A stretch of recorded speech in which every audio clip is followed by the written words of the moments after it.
Hello, hello, everybody out in the wastelands. This is GM Capricious Nature, and I am very pleased to be back here with all of you again.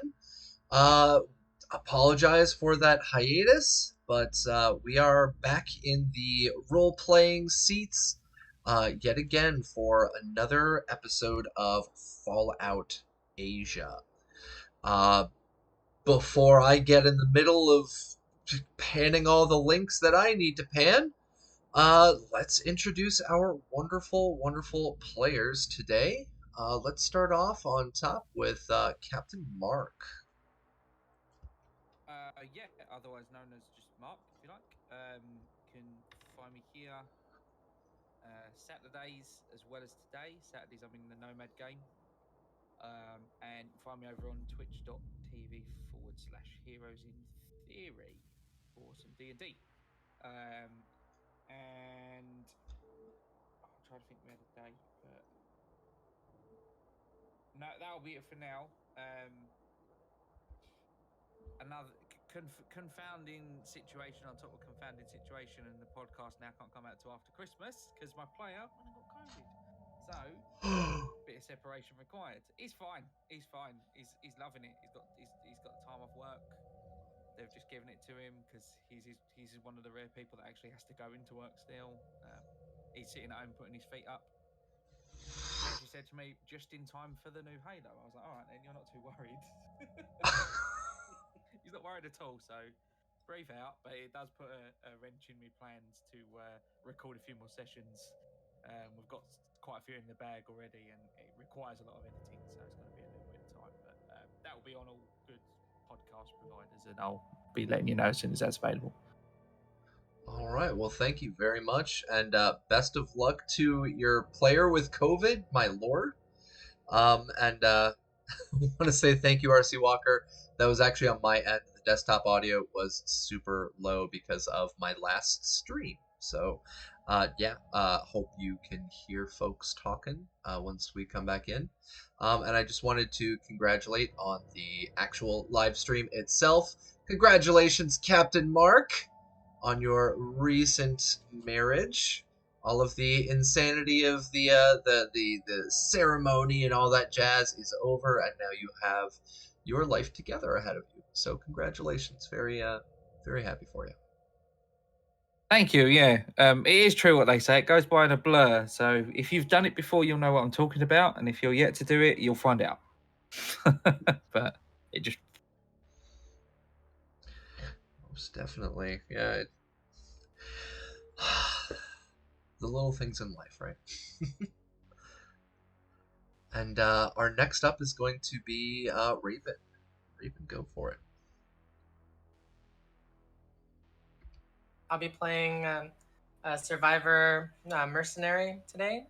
You can find me all over the internet at Doña Trece Cuervo. You can find me here every Friday for Fallout Asia and every Saturday for Cyberpunk Goes Nomad on Cyber Nation Uncensored. Thank you. All right, thank you. Next up is Johnny Drop. Hello, I'm Johnny Drop. You can find me here every Friday and Saturday. Also lurking in the chat as Other Sandman 3096. And if you want, you can check out my SoundCloud at Arcson. Awesome. Our next up is going to be Logar. Hey, I'm Logar the Yogar. I am a Twitch streamer. Every Sunday, well, most Sundays, I GM a game called Starfinder. It's a show called Dead Sundays. We play through the Dead Suns adventure path. Starfinder is a game about magic and technology, and it's D&D in space. It's a very fun time, and it's going very well. Thank you, and I'd love for you guys to check it out. Was that the stream that I crashed in on and I just started bugging you? Yeah. Like, what's this? What's that? What's this? Yeah. Blow everything up with grenades. Yeah. Here's the thing. You weren't wrong. It was a fine plan. Right? All I had to do was open the door. That's just how it is sometimes. I've been down that road, and I know you guys are all going to be down that road as well with me soon too. So we'll see how all of that goes. Sometimes a little bit of brute force and explosive therapy does help. So, well, that's basic. Those are the core tenets of Starfinder. So, exactly. All right, and last but not least, Stink Palm, go for it. Hi, I'm Tracy. Yeah, pretty much you can find me here every Friday. I work on some homebrew for Cyberpunk Red. I'm hoping to put out a new piece on the scarcity economy of Night City. So today I'm playing Dr. He Jianyu, the eccentric, not mad scientist. He travels the wastelands collecting junk with his Brahmin dynamo, which I have right here. Yep. Absolutely adorable. Yeah, my wife made it for me, so gotta show it off every chance. Totally understand. And give me 1 second, folks. I've got to make sure that I'm not... Okay, cool. I'm not spelling things wrong. I am our GM for today, as well as for our game going on tomorrow for Cyberpunk Goes Nomad. I'm about to drop a bunch of links, and the first thing that I want to mention on here is, of course, check out cybernationuncensored.com for all of your supplement needs. I have recently posted up a absolutely awesome editable PDF that I worked on live stream with a couple of our players here joining in, where you can create your own NPCs and creatures and characters literally just in a fillable PDF. So it is super useful and helpful. And big news that it is finally dropped. Don't miss the Kickstarter. Visit premium.cybernationuncensored.com to go over to our Cybernation Uncensored Kickstarter, where you can find an amazing set of dice, absolutely beautiful designs. There's a bunch of like magnetic figures that you can get. There's dice towers. There's freaking dice cases. It is beautiful, and I've been waiting for months, Rob, months for you to finally get this going. And I am so happy that it is finally up on Kickstarter. So yeah, visit on over. We're already like what, almost over a third way funded now. We're just around $2,000 out of 5. So jump on Kickstarter and toss in some cash, and let's get it started up. Super excited for it. Additionally, on there you can check out the perchance generators. Those are the generators that I'll be using for our stream today. And then, of course, we've got our wonderful music provided today by Bass Ape Records and 1,000 Reasons. Right now, you can actually very quietly in the background hear the song Genesis by 1,000 Reasons. And our intro music was a very recent creation by the wonderful Tim over at Bass Ape Records, who makes some absolutely badass Doom music. And plus, this game is the only session, like 4 or something. Oh, I did just try to convince a different channel to do a TPK, so now I'm trying not to do a TPK. Vampire Bites, you can convince me to do a TPK if you want, but what you're going to need to do is go into that rewards and challenges, scroll all the way down to the bottom, and drop me that negative plot twist right there. You can do it whenever you want. And that's my reminder, actually, for everybody in chat.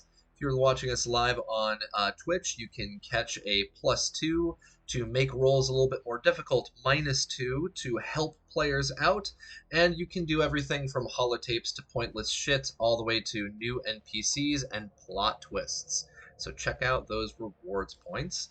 And I can see Raven is already jumping into that and giving herself -2s. So now, where were we? Where did we leave off for our wonderful, wonderful brand new campaign? Is that we are in Asia. We are specifically taking place right now in Taiwan, outside of an area called Sun Moon Lake.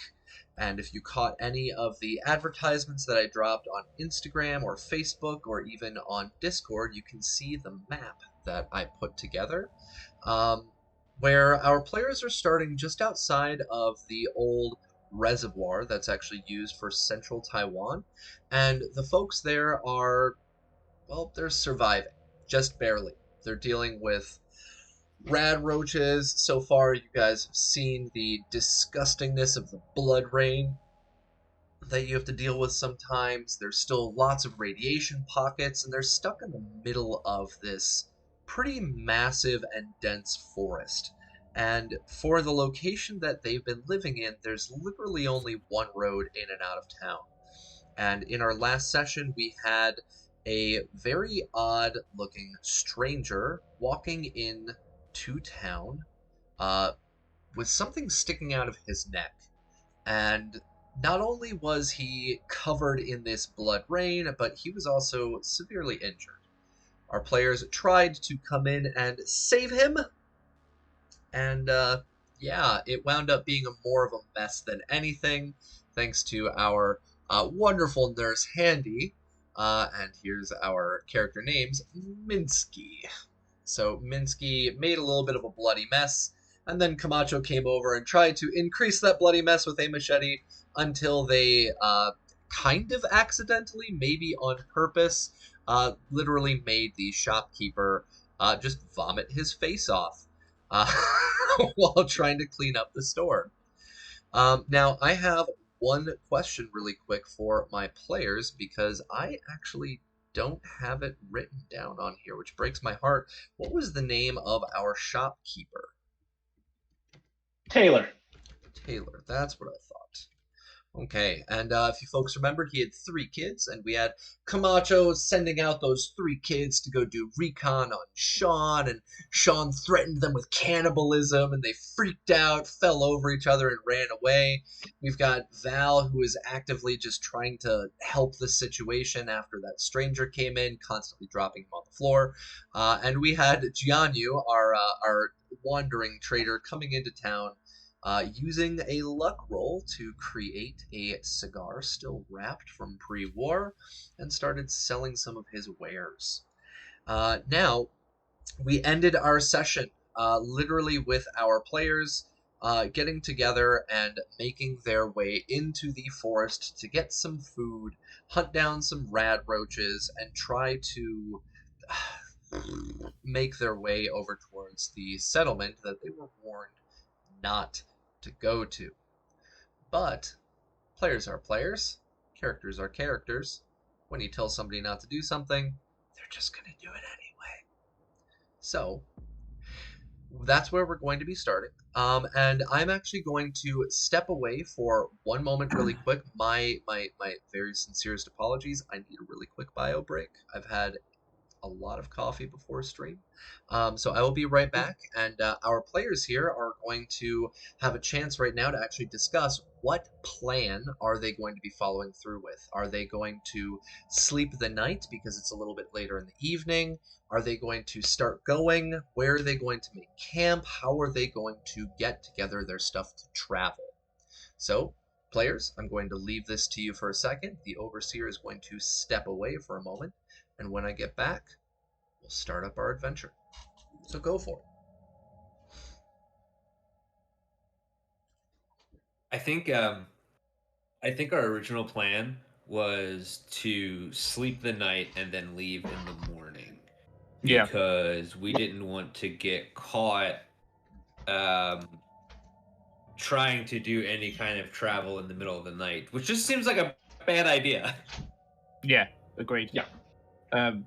Yeah, get some food and then sleep. So I think the person that really knows how to get there is Jianyu. Yep. Yeah, so I was going to lead you guys up there. Yeah. I think we're going to just meet up at dawn. But we should probably get enough food for everybody to at least eat dinner or breakfast or something. Right. I think that was right. That was where we kind of left off. Was where we needed to figure out how we were going to eat, because if we didn't eat, we would travel the whole day and then have no food. That's why we hunted the rad roach in the first place. Which is so funny to me, the idea of just like a bunch of people going on a rad roach hunt.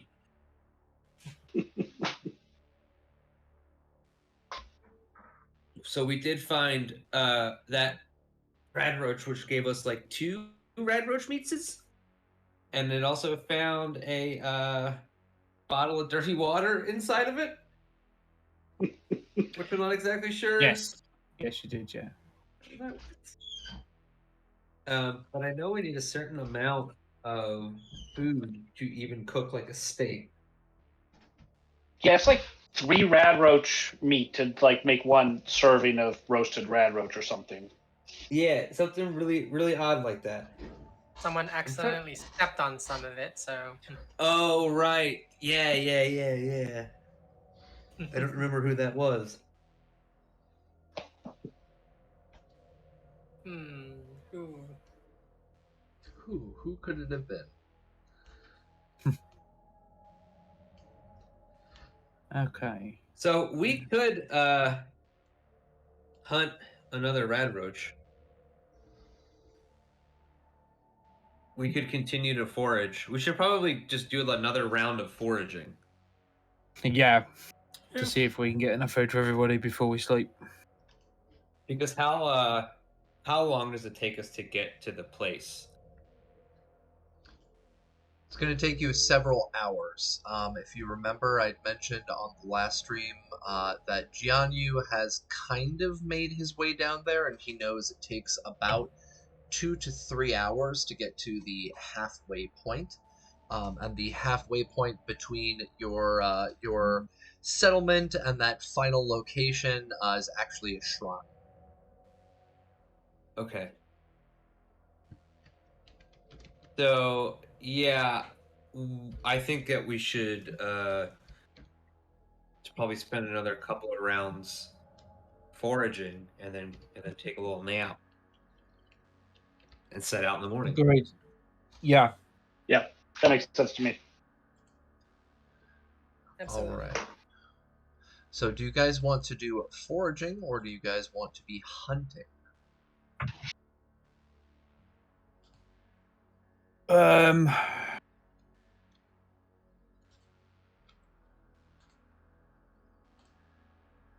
Foraging uses less bullets. Foraging does use true. less bullets. That's very true. Yes. Yeah, okay then. I guess my vote.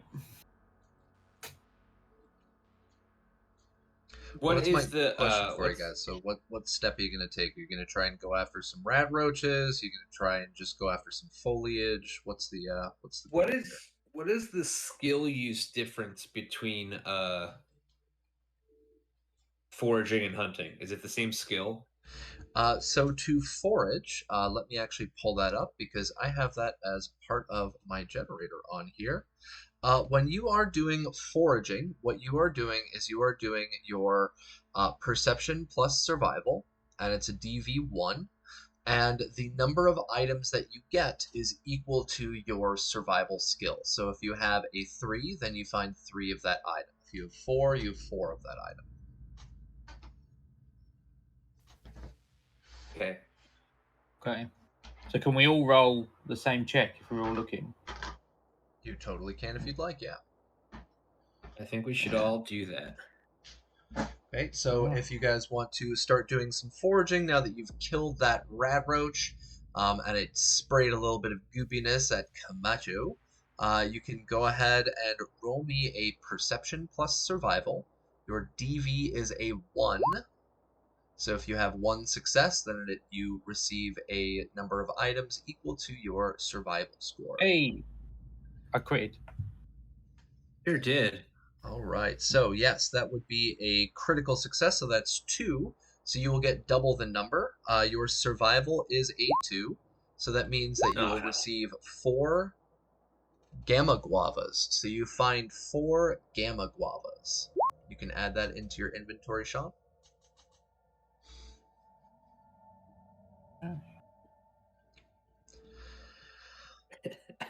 Next Val and up, Gianni are just like tripping over themselves. yeah. Next up on our roll, we have Val.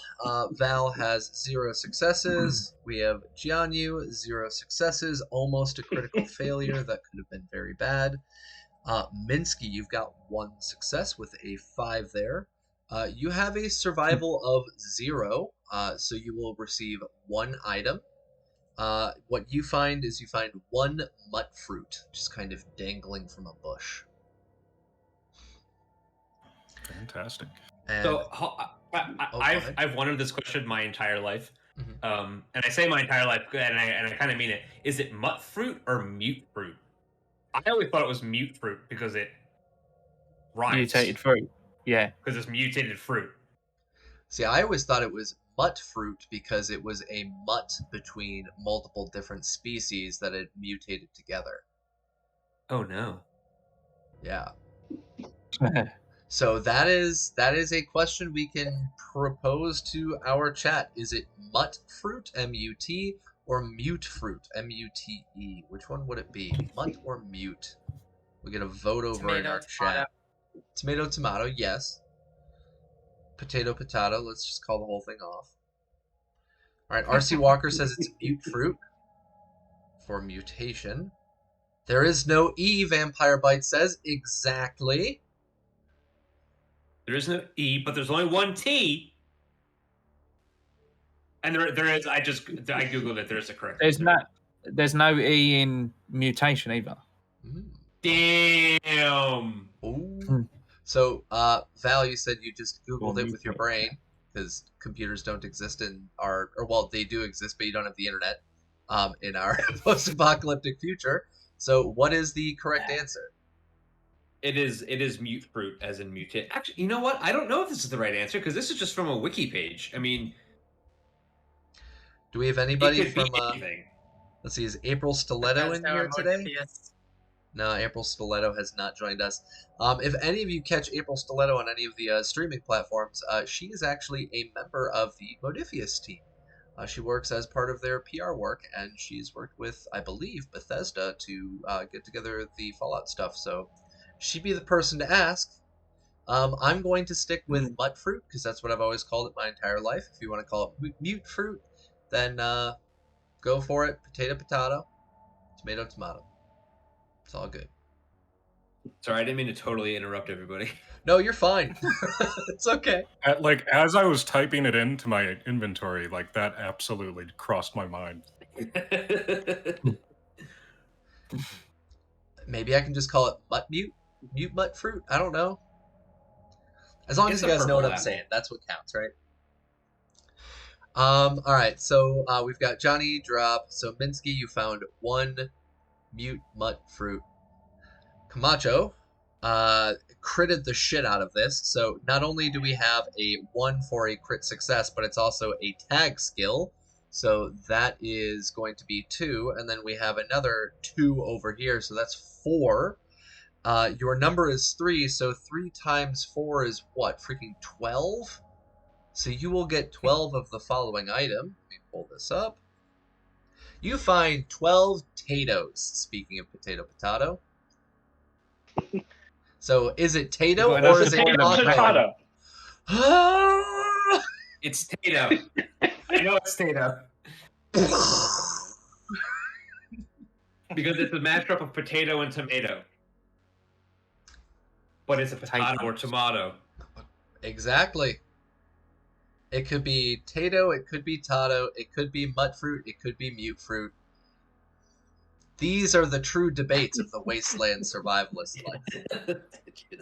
Yeah, one of us is bleeding profusely, and we're like, so is it mute fruit or mutt fruit? But yeah, so Raven, your character Camacho, annihilated the crap out of that. You find a wonderful little Tato bush, kind of hanging off the side of a tree, and you find 12 Tatos there, and you're able to just kind of pluck them off, and you've got a hell of a little backup there for storage. So congratulations. So on here, let's see really quick. Mud fruit is a small purple fruit that grows on small mud fruit trees that bear yellow leaves. The first syllable is pronounced as mute, as in mutated fruit, and that comes from a wiki page. And yeah, D's Games was asking the same question. Anybody here? All right, so I'm going to I'm gonna just stick with mud fruit. I'm sorry, I'm lame, but you guys can pronounce it however. This is a debate that will die with humans. So we've got our group here. We've got several different successes in finding food. Now, the fact of the matter is, and I'm going to pull over. We can't view it on here. Darn. Well, that stinks. I can't really show it on stream because my thing is not showing it. So give me 1 second, folks. I'm going to spread this out a little bit. So you can actually see on here that I have put together this screen that I will be sharing out online soon. That includes the stats, data, notes, and map for players. And so each of the players has their hunger, thirst, sleep, disease, and fatigue. So at this point, right now, you guys have spent the day without eating, so you are at hungry. Your thirst, you are at thirsty. Your sleep, because you guys got into combat, you are at tired. And none of you have any disease, and luckily nobody is yet fatigued. So, let's use this chance. Who has water? Who has food? And you folks can start divvying out your resources as needed, or not to divvy them and hoard them because you have 12 potatoes and screw everybody else. It's your call. The 12 potatoes go into the pool of like, so we can divide them amongst us. Those of us that eat. Looking at you, Minsky, you weirdo. Val reaches into his inside pocket and pulls out one silt bean and just kind of places it on top of the 12 potatoes, just as if he was actually helping. Hey, Yeah, well, I got 4 gamma guavas, so 1 each, I guess, is fine. But I mean, we don't have to, like, there's 12 potatoes, 4 bits of fruit. You know what I mean? Like, we don't need to eat everything. No, you don't need to eat everything. If all of you have one piece of the food, then you move up in one slot. So it would go from hungry to just peckish. But your goal would be to get up to sated. So if each of you has 2 pieces of food, then you should be good. Enough there. 12 potatoes, 4 silt bean. Yeah, that's what I can give everyone. I got a handful of tar berries. 1 serving, but Okay, if you guys want to use chance right now to just blast through those potatoes, because potatoes, what's taters, eh? Potatoes are the best, in everybody's opinion, and anybody who doesn't agree with that is simply wrong. That it just is what it is. So if each of you has 2 potatoes, then you will be sated for the rest of the evening. So that would come out to the 1, 2, 3, 4. So that would be 8 total. So Camacho, would you be willing to part with 8 taters? Of course. Awesome. So there you folks go. Thank you. Now move your food up from peckish to, or sorry, hungry up to sated. And as for water, what do you guys have to drink? That's the real question. So, yeah, so we have that bottle. Well, I guess Camacho has 1 bottle of dirty water that she found inside of the rad roach. Yep. But also, like, we're in a reservoir place, right? Like, don't we have like irradiated water kind of out the butt? So not that we really want to drink it. Yeah, at the location that you're at, because you are at the reservoir, what you pretty much find here consistently there are like small puddles that kind of make their way together, but it is highly irradiated and extremely dirty. If you want to go and bottle some of that to drink, then what you can do is you can go to that location and bottle it, and I will roll to see, is it glowing dirty water, is it regular dirty water, or maybe you found a nice puddle of clean water out in that space. All right, Yeah, cool. I guess we will also have to forage for some water then. Yeah. So if we can get 3 bottles of dirty, we can make a purified water. Yes. Or we You gotta can cook it. drink a bunch of dirty water and might get sick. Yeah, might get diseases, might get radiated, the cool stuff. Let's not do that while we're in a position not to. We're not being forced to drink dirty water here if we don't have to. All right, I've got 2 empty bottles. I think you've got 2 now. I sold them to you for bullets. Am I not wrong? Yeah. Yep. So go and do what you mentioned, and roll to see if we find anything clean. Yeah, let's see if we can find some water. All right, so And come morning, I can get us some milk from Dynamo. When you say that, Val it's very excited. He's like, yeah. That off yellow milk. Gotta love the yellow milk. Just call it Wasteland Eggnog. Yeah. Wasteland eggnog. Oh my lord. Okay. Headcanon is officially accepted, so I'll take that.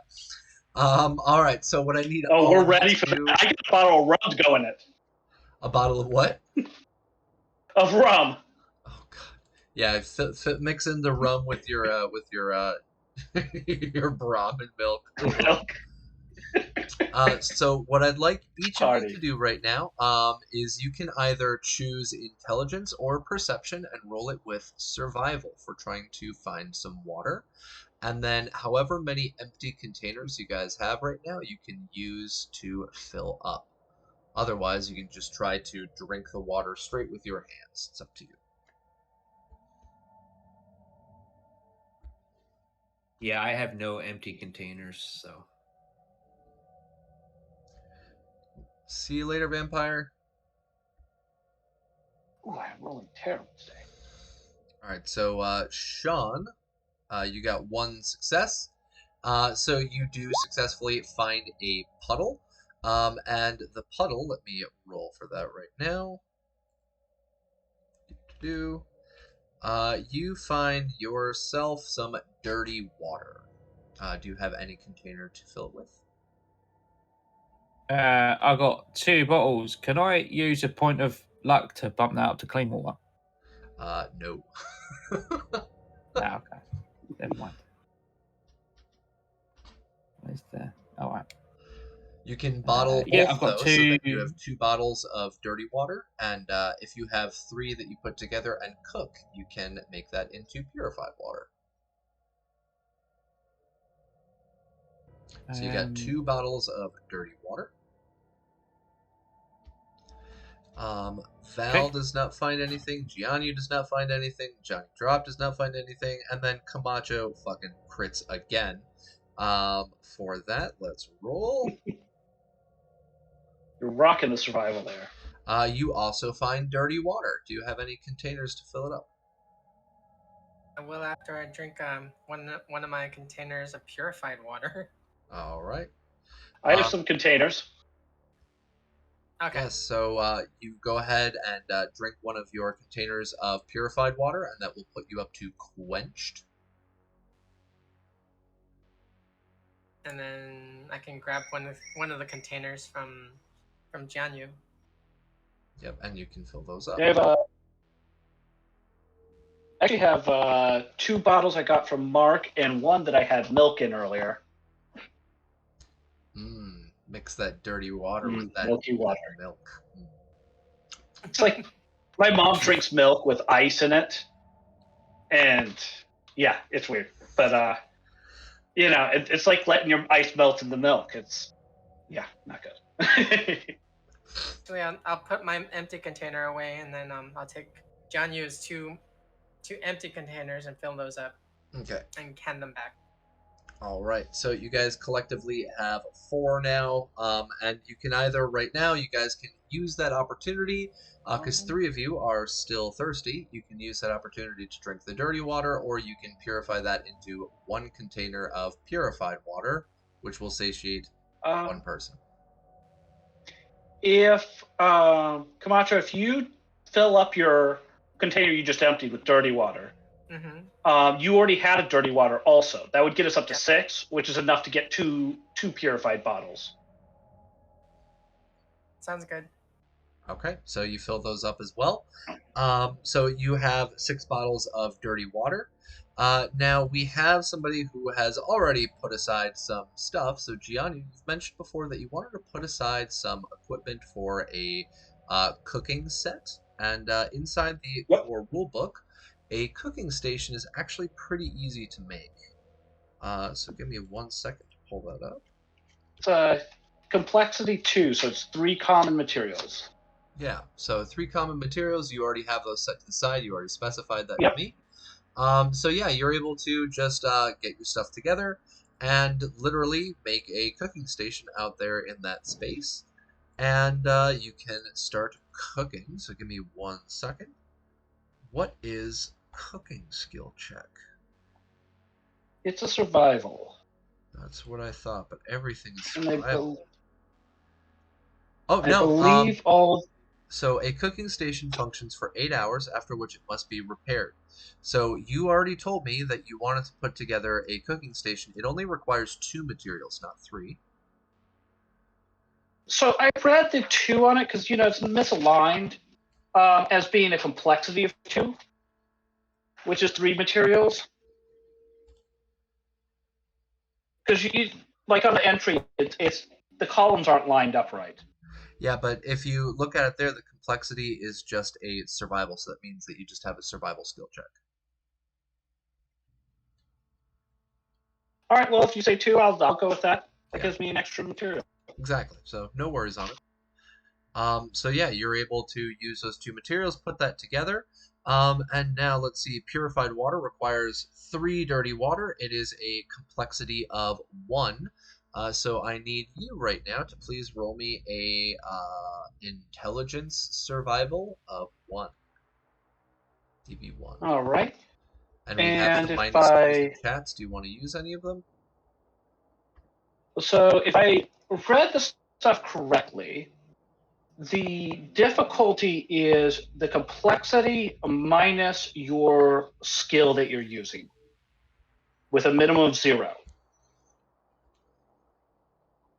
And so I have 2 in survival, which would turn that into a 0 difficulty test. Let me see this 1 second. That's on 210. It's on the left column, 2nd paragraph from the bottom. All right, so let's take a look. So when attempting to craft an item, there we go. Difficulty of the test equals the recipe's complexity minus your rank in the skill to a minimum of 0. Yeah, so if it is a complexity 1 and your skill is a 3 or a 2 or a 1, it would bring it down to our minimum of 0. So go ahead and roll your dice, and as long as you don't have any critical failures, it should be all right. So they don't screw it up. Yep. The question still stands. Before you roll, do you want to use any minus 2s from chat? We got No, I don't. What do you guys think? I'm not thinking I should use those yet.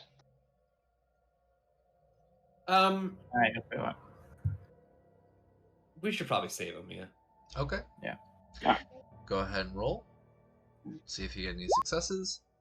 All right, Nice. you 2 got a successes. success for. Since you get 2 successes, I'll count that as both. So you're able to purify down those 6 bottles of contaminated dirty water down to 2 bottles of purified water. Now there are 3 of you. What are you guys gonna do? You can split one of the bottles in half, and instead of being at quenched, you'll just be at hydrated for those 2 people, and the 3rd person would be quenched. I think that's the way to go, because come morning, I can try to milk the cow and see if we get some milk that will help us with that. Okay. And we can check for water and like in the morning too, right? It's not like Yep. it takes real long. Yeah. Yeah. All right. All right. So yeah, you guys split it. Whoever is splitting it, you're just going to mark down hydrated. And for those of you, or the one that received the whole bottle, you'll get the quenched. I'll go ahead and split.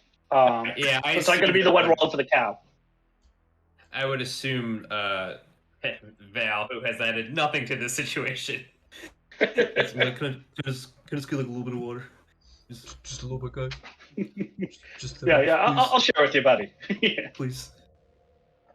All right, so Sean, you get a nice full bottle of purified water. Drink that on down. Now, inside your inventory, John, you've got 6 empty bottles total.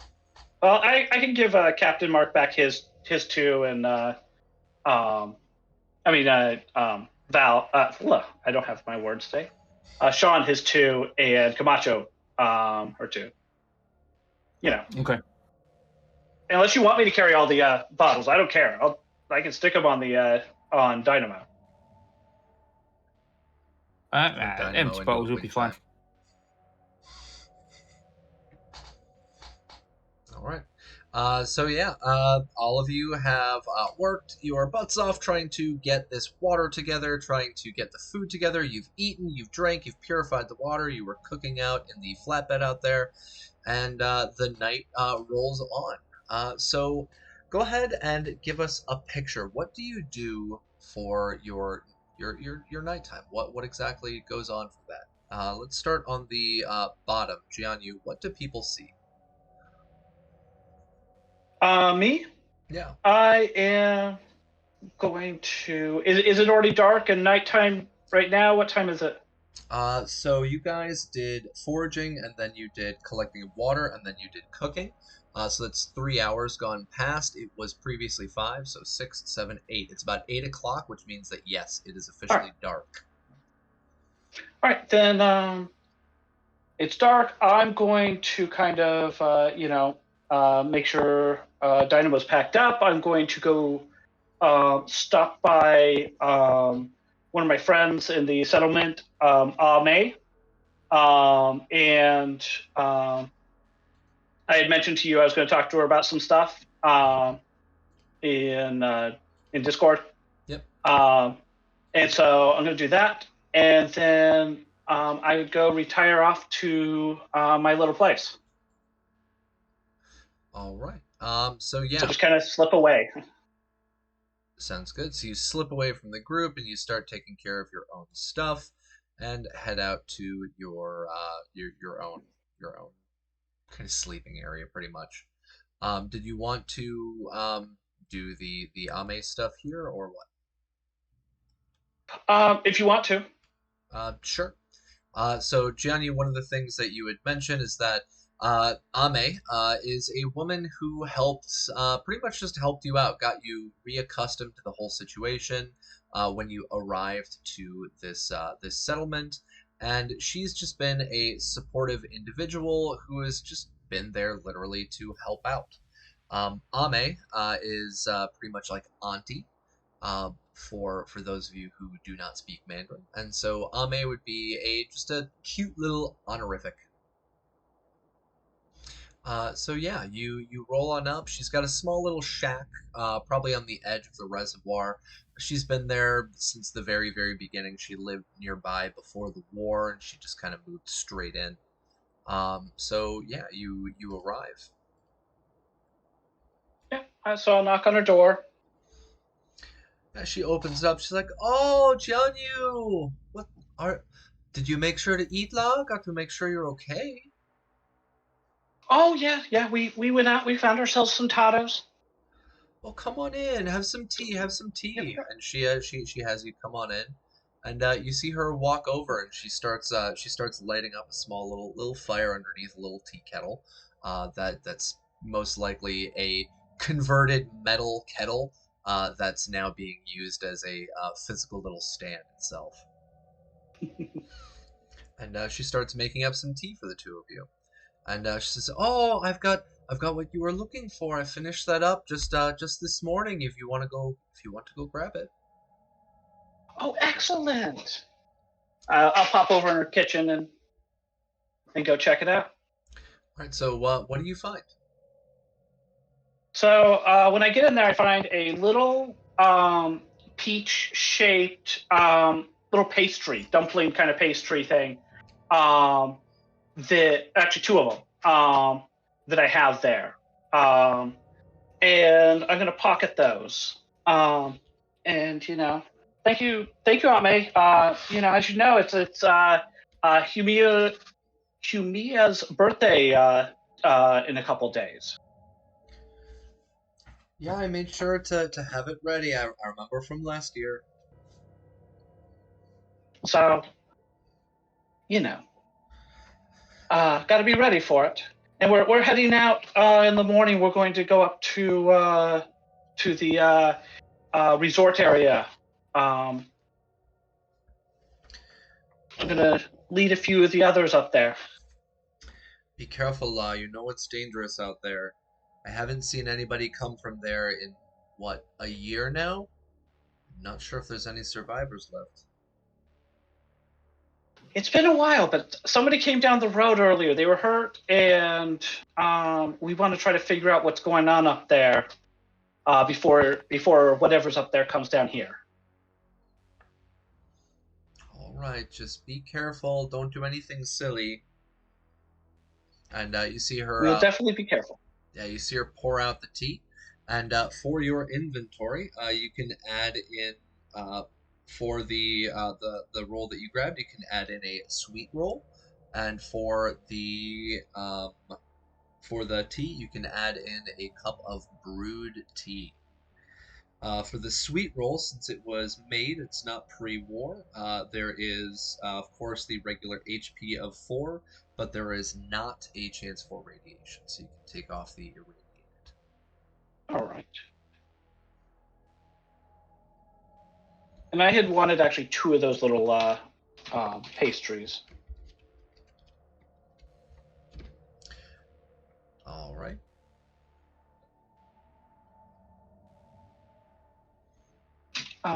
And how much do I owe her for that? You would owe her, let's see on here. You would owe her, let's see, 9 times 2 would be 18. You'd owe her 18 caps. And go ahead and roll right now. Give me a charisma barter. Well, just to see if there's any reduction. Yeah. People call me a traitor sometimes. Sometimes. I am not. I have a target number of 4 on this. Okay. Yeah, so, No. so you owe her 18 caps.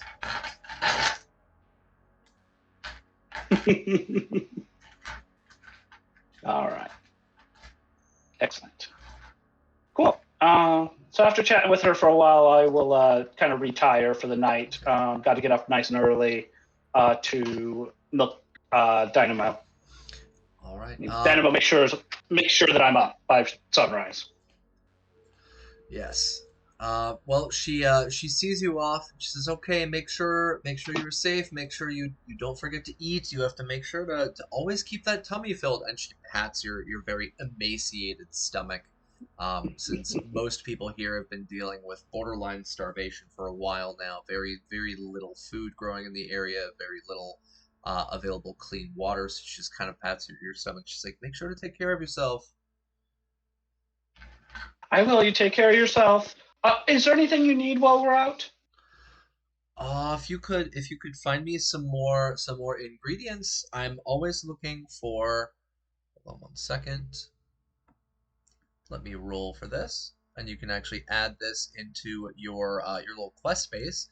I'm always looking for more mut fruit, and if you can find some plasma apple, I'll pay you for each. For sure. I think Minsky got himself a mut fruit earlier. Well, go ahead and collect what you can and bring it on back. I'll pay you in lump. All right. Cool.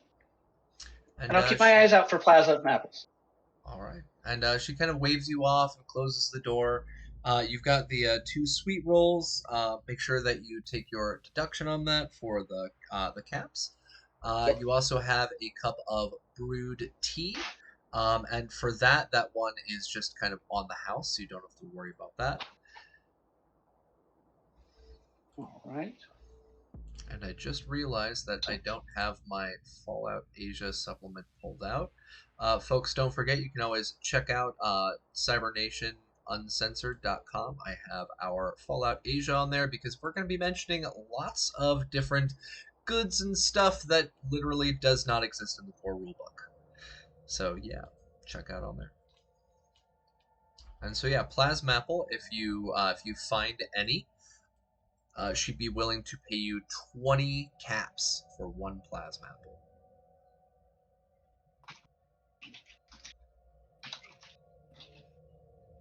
All right.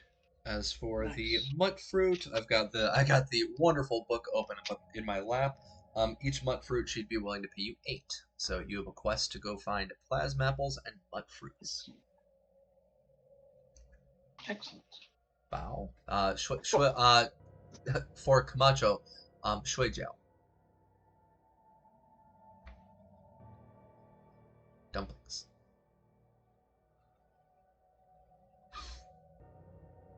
So Jianyu, you make your way out of the settlement and start heading out towards your own little encampment. Val, what are you doing at this night? Trying to prep yourself and get ready for the whole situation tomorrow. I think Val doesn't really do much. As all that Val would really do is probably like, is there electricity in the place? Like, do we have lights? Seeing as the reservoir is dry, they definitely don't have hydroelectric power. Pick. Okay. Hold on, give me 1 second. Let's roll for this because I actually haven't thought about this before. High or low? Oh, hi. High. All right. I'm gonna roll a 1d20. Let's find out. The settlement does not have electricity. Neato. So I guess in that case, Val doesn't turn the lights off, but he does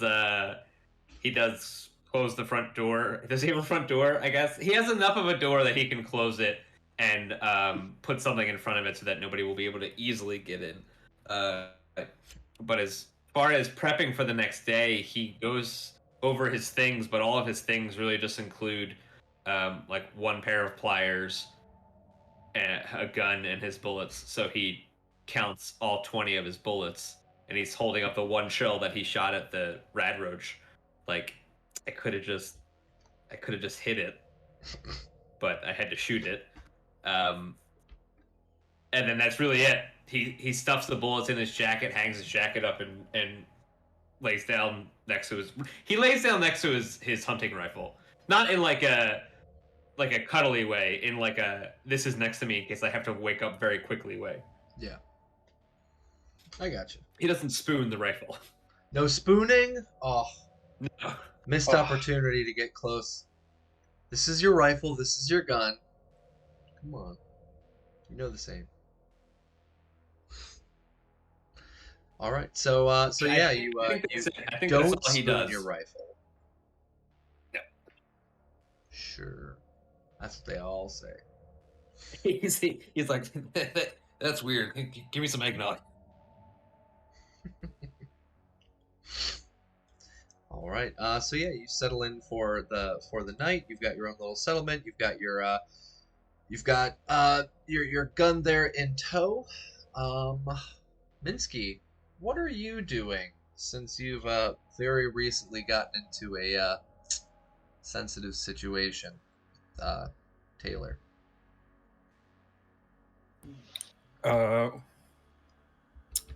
Minsky's gonna hover back over to the market. Is it closed now? So the building itself, like there's no electricity here, so the lamps are off. You don't see Taylor there, not in the front at least. Well, just gonna try the door. The door's open. All right, yeah. So he'll head in, and he doesn't see Taylor around. He'll just gingerly place that cassava root on the counter, My offering, and then just kind of, and then just go hover in his office until morning. All right, sounds good. So the question that I have for you, do androids dream of electric sheep?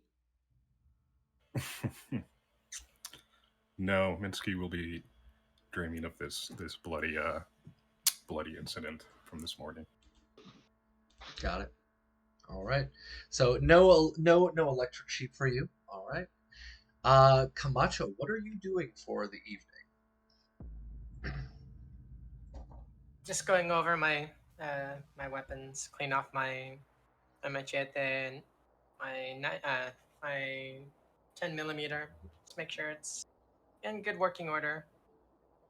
Pack my things for the trip for our little adventure that we're gonna go out onto tomorrow.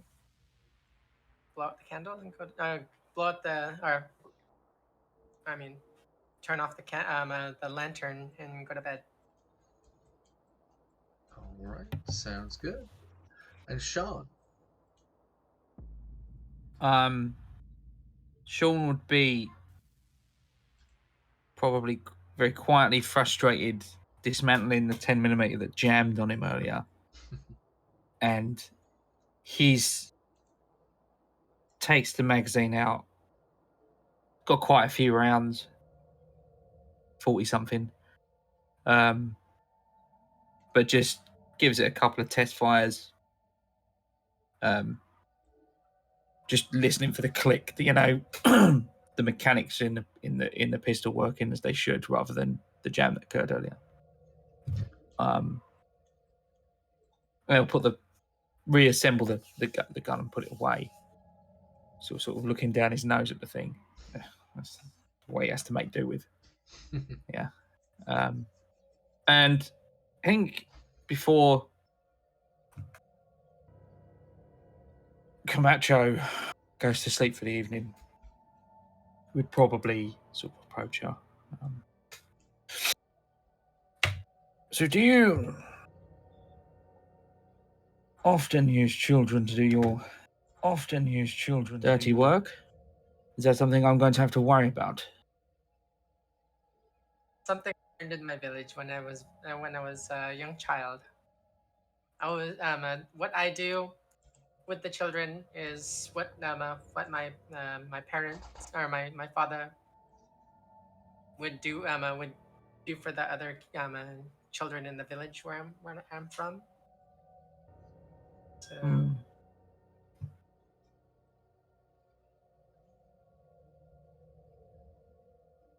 Perhaps not try to get children involved in our business. I didn't know anything about you. Now we will be teamed up for however long. I can get to know you and not use the children anymore. I look forward to it. Just keep an eye on the other one. He nods his head over towards Val. Suspicious of everyone until I know them better. That's how you stay alive. And Correct. Sean will head to sleep after that. Right, so the evening passes by pretty quietly. Nothing crazy happens. You can hear off in the distance, of course, all of the different types of irradiated bugs and chirps and bleats of the goats in the nearby mountains. No, I'm not forgetting about that, Brandon. Yes, there are goats in the mountains. So you can hear the bleats, you can hear the bugs, you can hear the sound every once in a while of something scraping through the the the settlement's like main passageway. It's most likely just another one of those rad roaches, or maybe a small swarm of them. Not really sure. Nobody wants to look or think about it. But the evening passes by uneventfully. The next morning, the sun starts to rise. Let's see, what kind of day are we going to be looking at?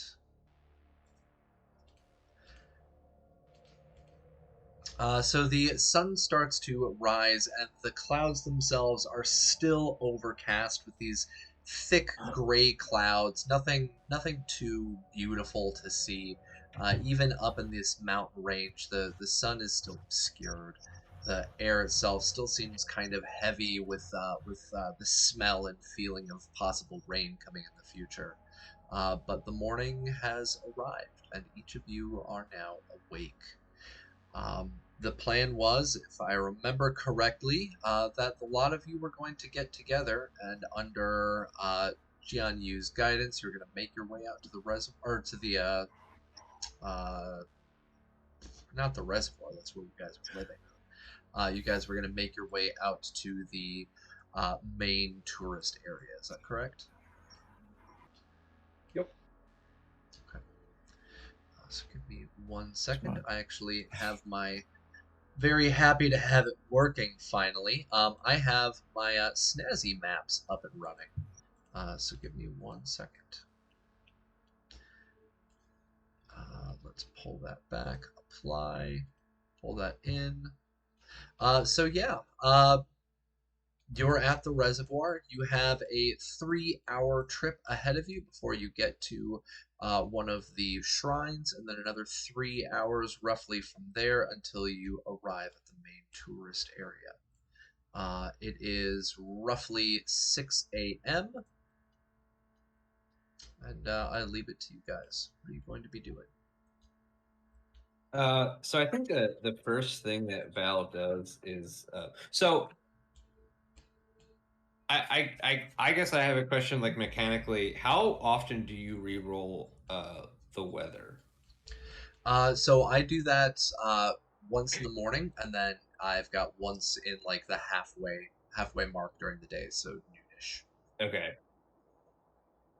Because so Val kind of he wakes up, he counts his bullets, he gets his gun and his jacket, and he leaves. He leaves everything else he leaves at home, but he doesn't really have anything, so there really is nothing to leave. And he searches out and finds Dr. Jean Yu, and he says, "Hey y'all, I had this idea. If we get caught in the blood rain, what do we do? What's the plan there?" Well, we gotta find a place. I was thinking we could put like a mobile tent on Dynamo.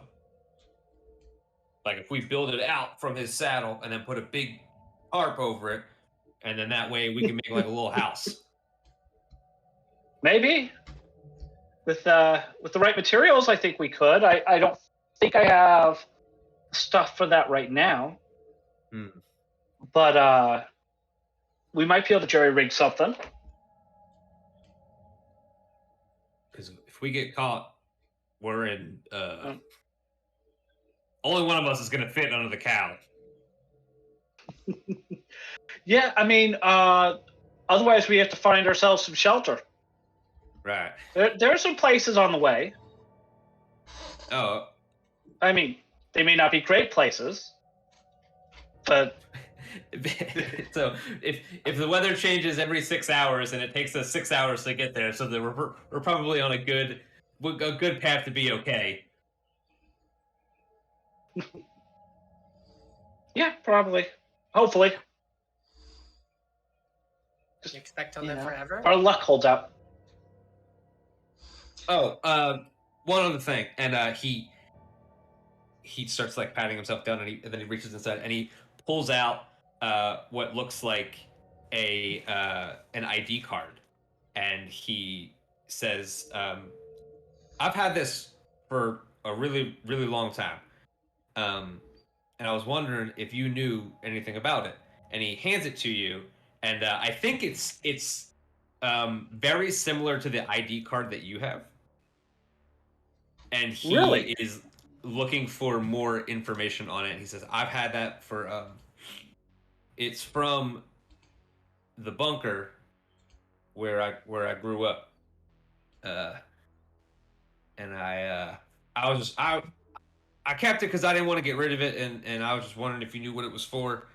I've kind of never really wanted to go back, but I figure maybe if it's for something, maybe I don't know. I was just wondering if you knew anything about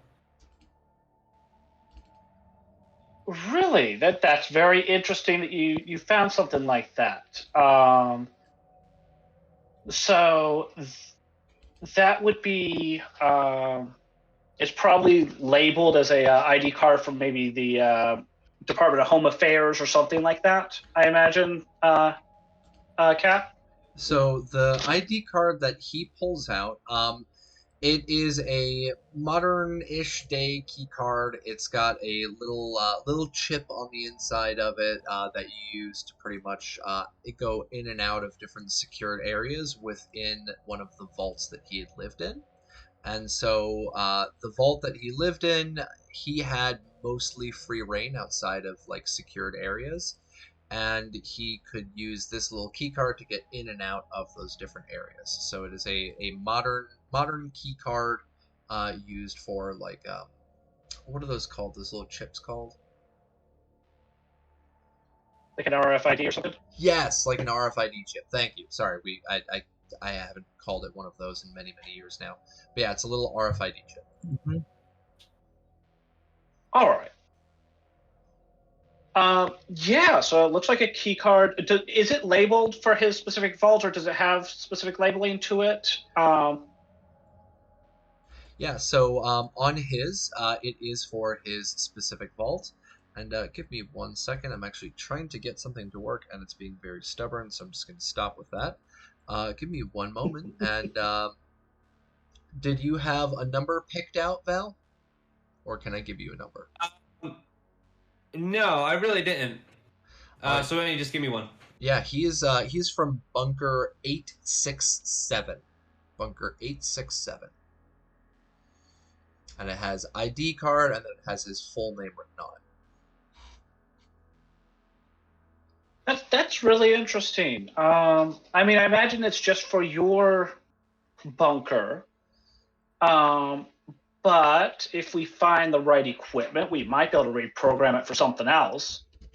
Yeah, there were a couple of places that I was never really allowed to go into, mostly because of being, 8 years old and not really supposed to be there in the first place. So, I hadn't really thought about it for a long time, and then it kind of dawned on me the other day that maybe there was a way that maybe you could do something with it that I could possibly maybe open up one of the doors that I had never been in. Maybe. Yeah, if we get back there, we might be able to use one of the computers or something to reprogram it or right. give you access. Right. Yeah. So, and then we might be able to get into somewhere nice. I knew I should have given it to you. All right. Cool.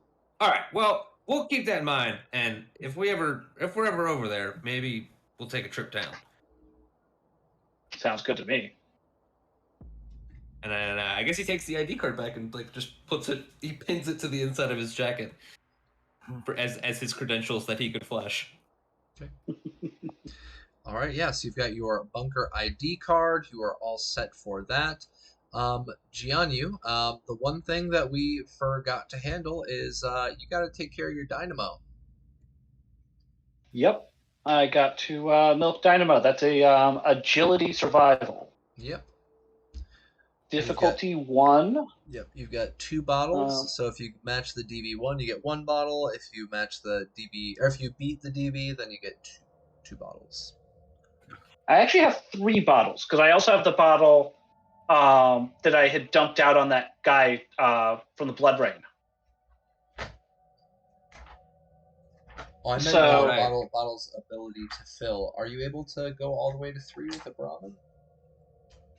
It's up to 5, I think, is the max. It's 1 success is 1 Brahmin milk plus 1 extra for each AP spent. All right. So, we don't have any action points, do we? Nope.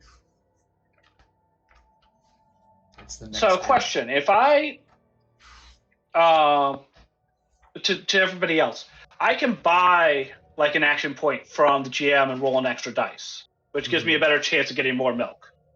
Should I do that? Unfortunately, it'll give the GM action points. Unfortunately, pshaw. I think you should. I mean, buying 1 dice. Buying 1 dice is 1 action point. That's fairly cheap. If I want to go up to getting 2 extra dice, then we're gonna be giving him 3 action points. Yeah, I think 1 is fine. 1. Yeah. Okay. You sure you don't want 3? Cool. Maybe 5. Yeah, I'm not giving you 6 action points right now. I'm not gonna start the day that way. All right, whatever. We might end the day that way. All right, I'll go for 3 dice. So buying 1 action point from you. All right, sounds good. And fingers crossed. Someone in chat drop a -2. All 1 right. success. I think I'm gonna actually go for re-rolling that 16 with a luck point. All right. Go ahead. Since it's a new day, do our luck points recharge? Yes, you guys are So I set use- back to full. Okay. Because I used 1 to find that red roach. No, got a 16 on it. All right, so Bummer, dude. you've got your 1 success. That's 1 bottle. You bought an additional AP from me. So that'll be, or no, you bought dice. You didn't buy AP. Yeah, we can't buy AP. We can only buy dice from you. Okay. That gives you AP. Okay. So you've got 1 success. So you've got 1 bottle. 1 bottle of off yellow milk. Yep. Promenade. All right. I think Val is going to want to do another water search before they leave. All right. Yeah, that sounds good to me. Anybody who wants to join in, feel free. You can start rolling for it. Remember, that would be intelligence plus survival.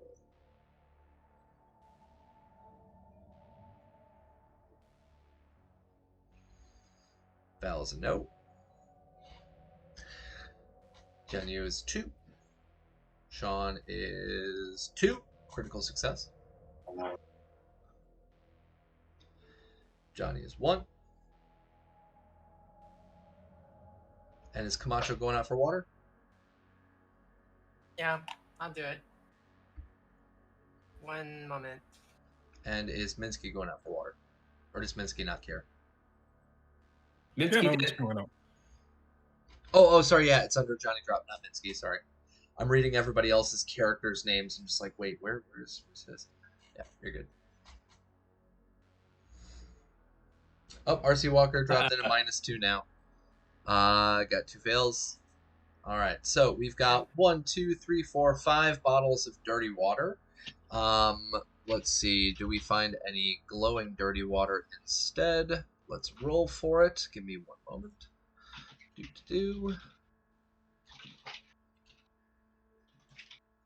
Nope, just dirty water. So you guys got 5 bottles of dirty water. And the day is now in front of you. It's roughly probably about like 7-8 o'clock in the morning. You've got a bit of a hike ahead of y'all. If those of you are on Twitch right now, you can see that right here, the Tosche Reservoir is where they are starting at, and they are going to be heading down this main road going straight north towards the main tourist area. Their halfway point is right up here in which you can see there's a couple of structures. This is a temple section, and then they can continue on into the main city, which is right up there in the north. I apologize, I was unable to get this imported into Roll20 because my Roll20 is being very angrily picky with me right now, and it doesn't seem to want to let me to upload anything except for those Nuka caps. So I may be at my upload limit. I'm not sure. I'm a non-ping subscriber, so I'll try and figure that out a little bit later. But yeah, so we're starting out at the Toshu Reservoir, and we're heading north. Is there anything that you guys do before heading out, other than looking for water? So when we wake up in the morning, is our sleep? We go back to rested. Yep. Do our hunger and thirst change overnight?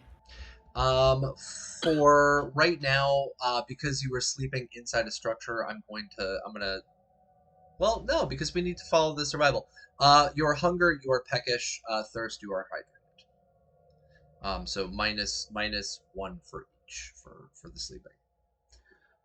Okay, so -1 for each sleeping. Okay. So, I guess before they leave, Val is going to eat his 1 silk bean, go back up to sated. Okay. Just gnaw on a green bean. You want to drink your dirty water? Oh wait, you didn't get it. Never mind. Yeah, that's the other thing is like, and then Val's kind of just like, y'all can. Sean found 2, so he gives Can I one have a little to bit Val. of? All right, thanks. He's like super embarrassed. He's like, all right, I promise I'll shoot something later. It's a good thing you'll go with that rifle, isn't it? Oh, Yeah. Well. Dirty water, I go up 1. Yep, and we are gonna roll. Woo! So I've been waiting very patiently for this. We are going to Somebody to roll the for disease. diseases table. crap. Yay! So there are a billion trillion tables for this wonderful game, and I love it, but at the same time, oh my lord, it is so confusing. So let me pull up the diseases table. Previous. All right, so what I need you to do is roll me a 1d20. Oh wait, no, hold on. You get to resist it. Hold on. You get to resist it. So, the wasteland is a dirty place full of bacteria, viruses, and parasites, many of which are just as mutated and vicious as the wildlife. If any of these events, such as drinking dirty water, occurs, you roll an endurance plus survival test equal to the number of listed events. So it's just 1. So you're going to roll endurance plus survival. Your DV is 1. And if you fail this, you're going to roll for a disease. Endurance plus survival. Yep. And I've got my luck points ready. All right. Well, do you want a -2 from chat? We've got 3 of them stacked. I would love a -2 from chat. All right. So we're taking the -2 that was given to you by Raven. Raven just dropped in another one. All right. So go ahead and roll. You got 1 -2.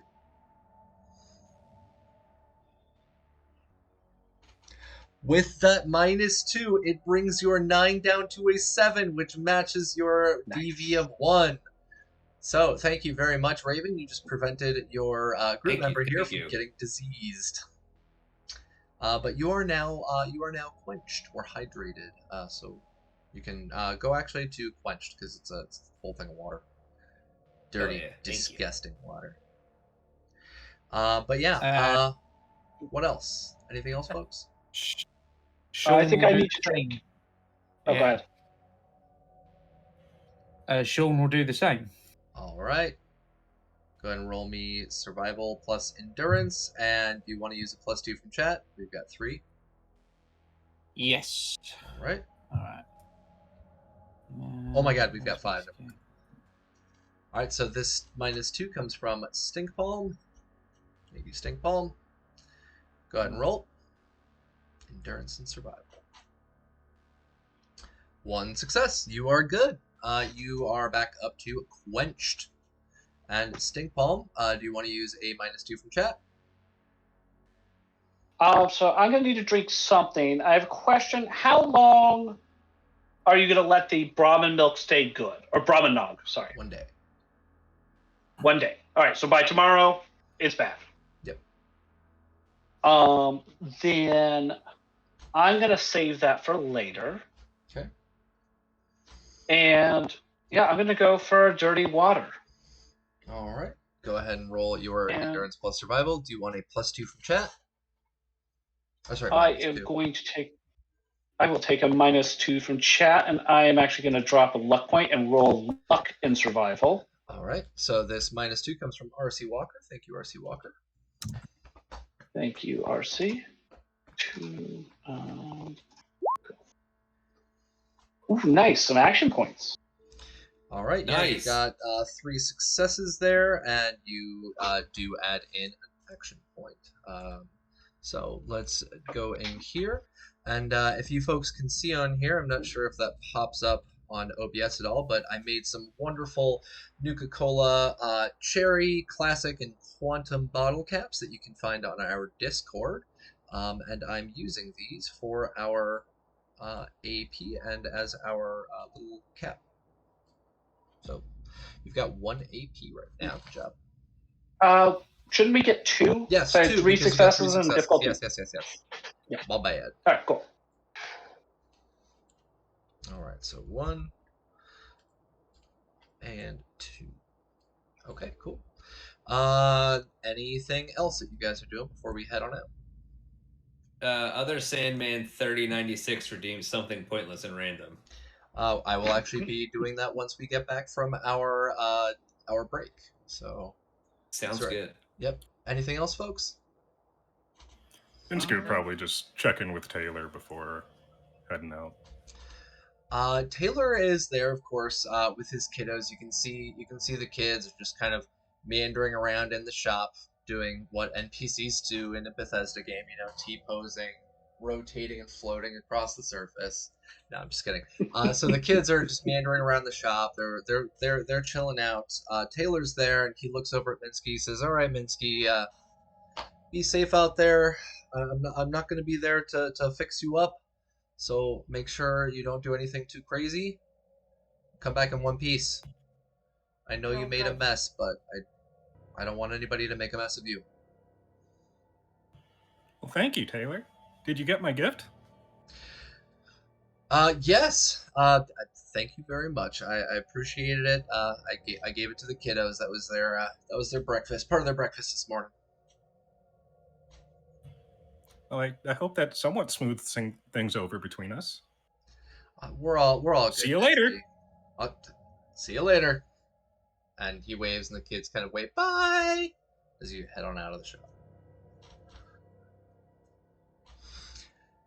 Now, we're going to be heading out on our adventure, and I would like to take a bio break before we start on up. Again, I've been chugging down coffee all morning, so I desperately need a bio break. When we come back in, we are going to be starting up our adventure down the road and heading north towards the old settlement. We are going to go on our bio break. I'm going to leave mics hot in case anybody wants to chat, and we will see all of you in just a couple of minutes.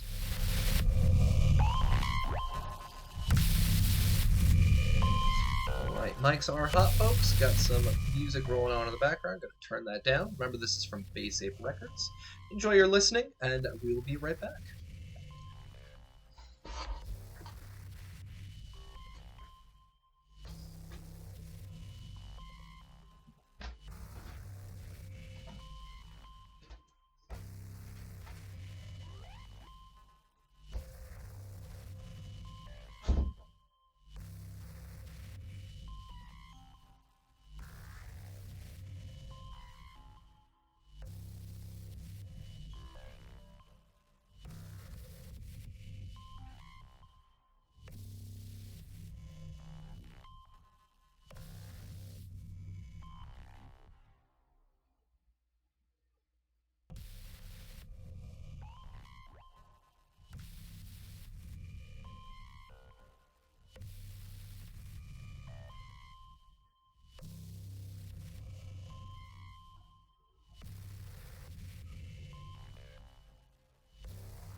What's up, chat?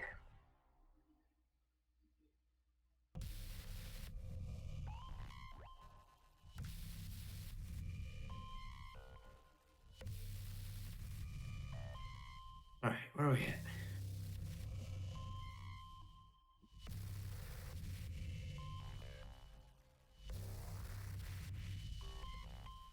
What are you doing? What are you doing? What are you doing? What are you doing?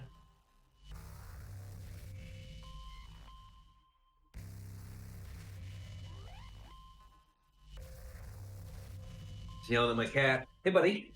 What are you doing? Yeah, you better.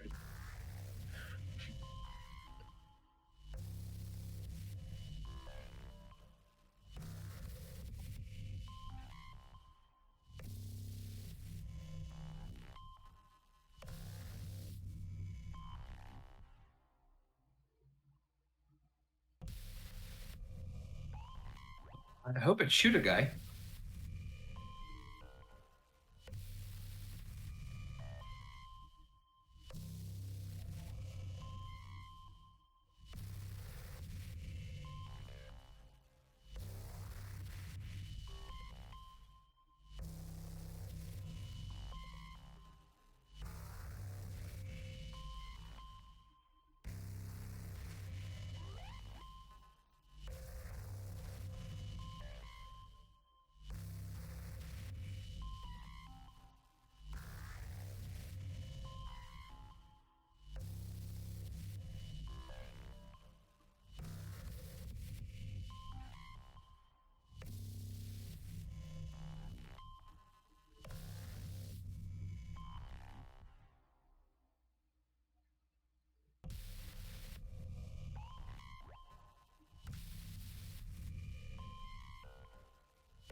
I'm gonna stack a couple more -2s because it turns out I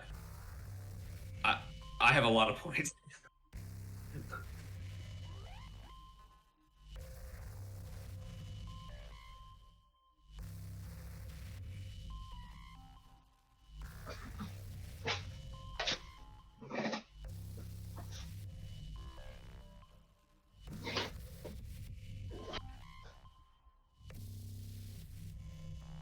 Hello, no.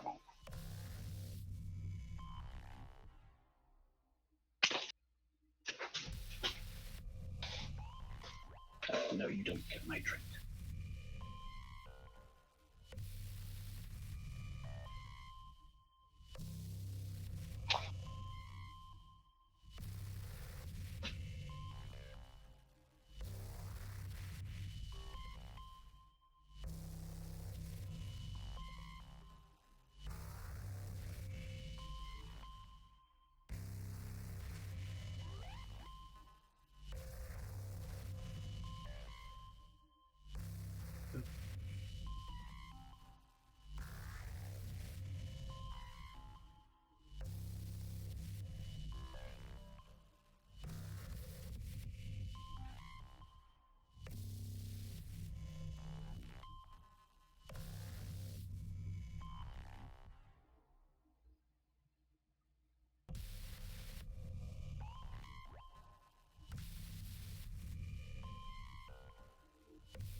I am back. Give me 1 second to turn off my headphones and stoof.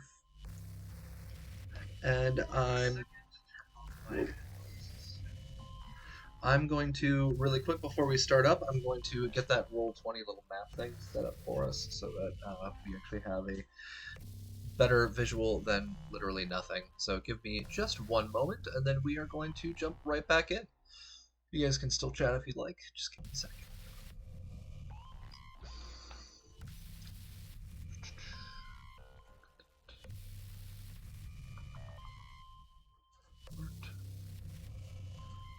Go.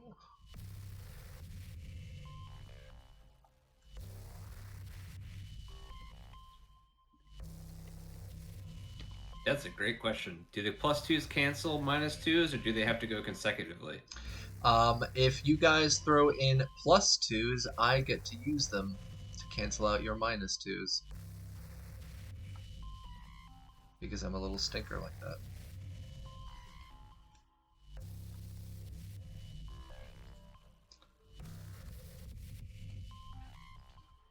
So, yeah, that's how I'll be working it, I guess. Let's try and get this map uploaded. See if it works for me. Good to know. Thanks. Yes, thanks, Wolf. It's always good to ask questions. Close this out. Drag in my local map. Oh my god, it is tiny compared to this. Holy crap. Okay.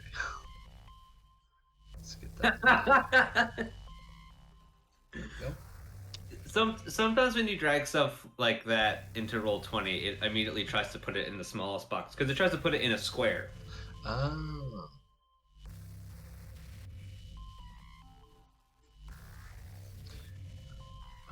Let's see if I can widen that up a little bit. There we go. Okay. So I dropped it into the notes section. Give me 1 second to pull up our OBS, and we are back, ladies and gentlemen, and everybody in between. Welcome, welcome. I'm actually going to pop over another song real quick for our background music. Wanted to mention again that our background music has been provided by 2 wonderful groups. The first one is 1,000 Reasons, and our background music that we were just listening to was a Doom mix by Tim over at Bass Ape Records. And I'm actually going to add in a third Doom right now just to get our music rolling. So Tim Doom 3, let me pop in my file, and then we will be good to go.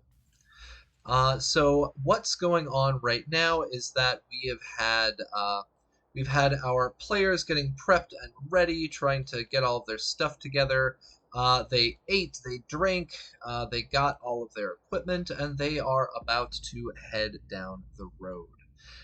So what's going to be going on in just a moment is that we are going to be pretty much making our way. Whoa, we lost somebody. We are pretty much going to be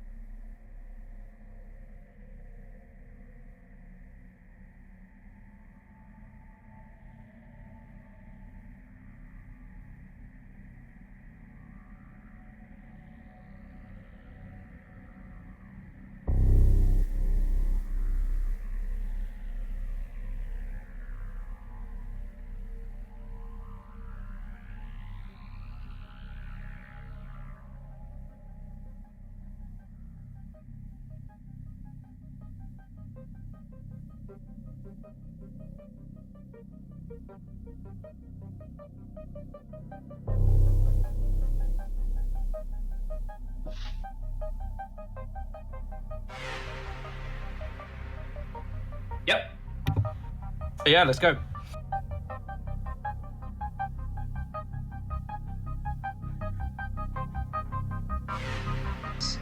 Oh my lord, the mute gods have been. Rubbish. Did you guys hear me? Did you hear the players? Lost Overseer's audio. Haha, there you go. Oh crap. Alright, so.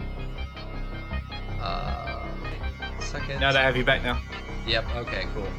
The reason for that, ladies and gentlemen, is because when I threw in the second audio file, it muted the wrong one.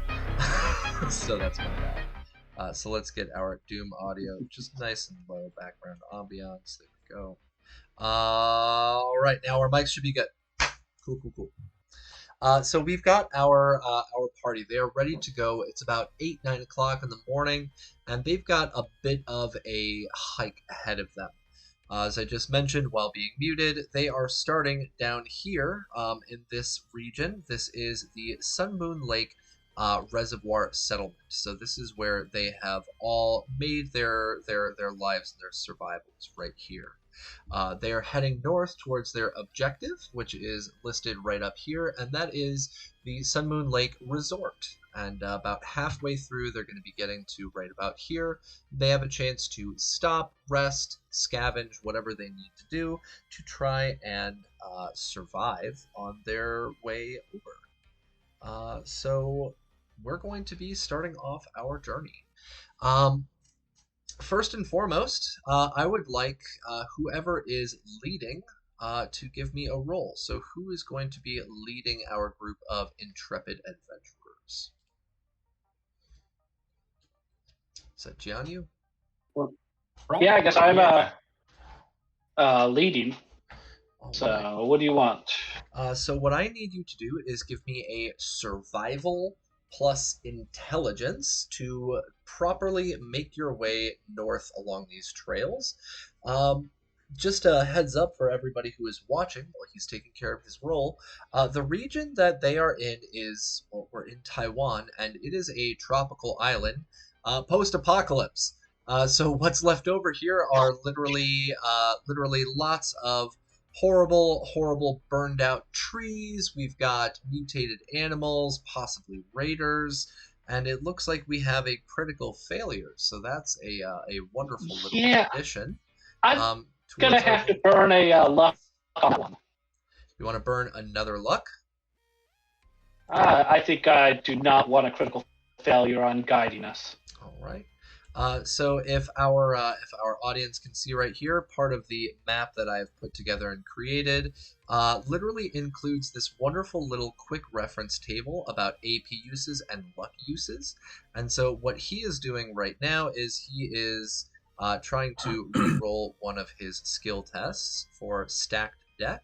So use luck attribute for skill test.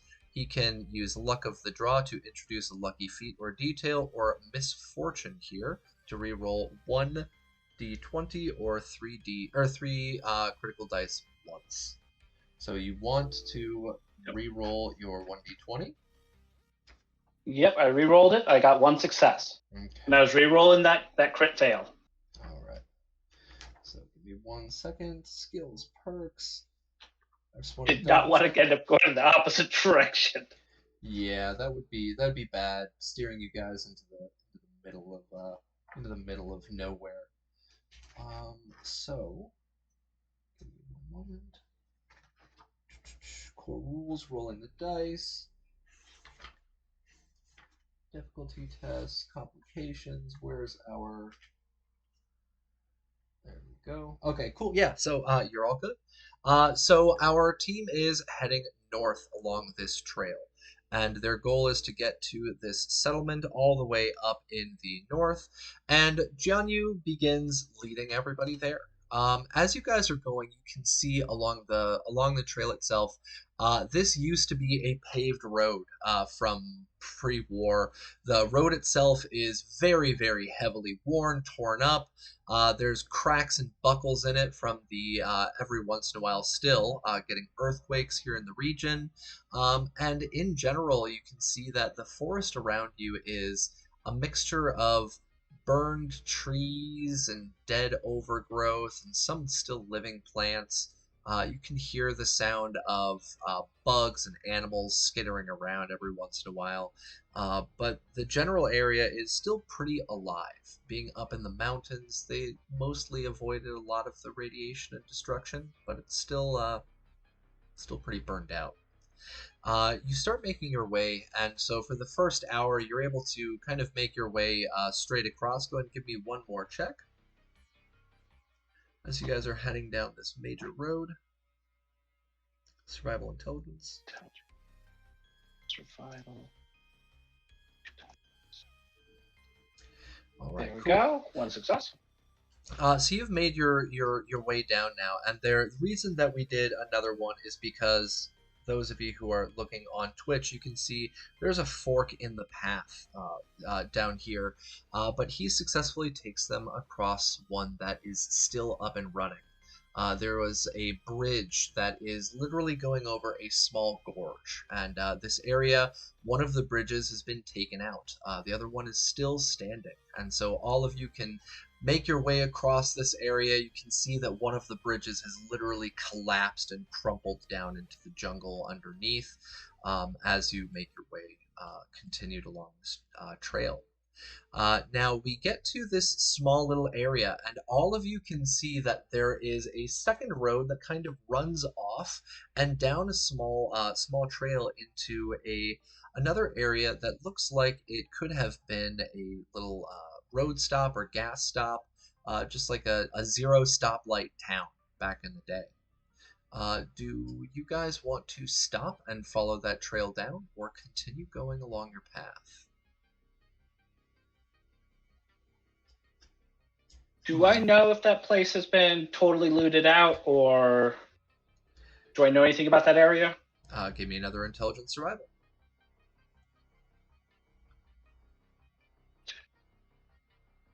I should have put more points in survival.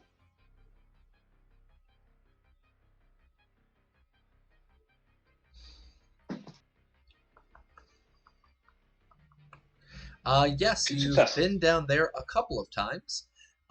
So you've been down this little path a few different times, and making your way down that path, you've seen that there are a couple of different buildings. You've stopped there in the past. You were able to successfully scavenge up a U-Cult machine down there at one point in time, about a year prior. So you know that there is some goods and some goodies down that little area. Would you want to pursue down that area as a quick stop, or do you want to continue on to your midpoint 3 hours in? I don't think it would be a bad idea to go check it out. Between the 5 of us, we should be.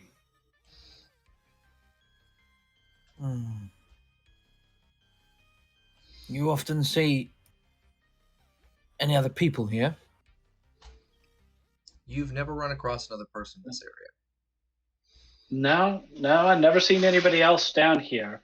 About how far down is that? Like, is it like just a few minutes to head down over there, or is it going to take us out of the way a good bit? It'll take you just a minute to get down the road to the first little gas station stop, but if you go all the way down the path, it's about a 10-minute walk. You're able to make it down to what used to be a couple of small little fishing houses and a little dock. All right, so we're probably looking at like an hour or something to go down there and scavenge around and come back. Possibly, yeah. It might be worth it.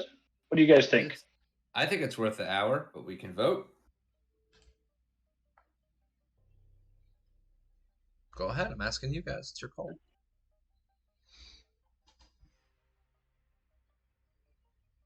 I say let's do it. Insky will go with the majority. Democracy. All right. Daylight. So, burning daylight. Okay, so we've got one dissenter here. And you know right now it's been about 2 hours, so it's around 10 o'clock-ish. So the sun's still rising. Let's go. Hours, yeah. Let's go check this out. But we can't afford to get distracted from our main objective.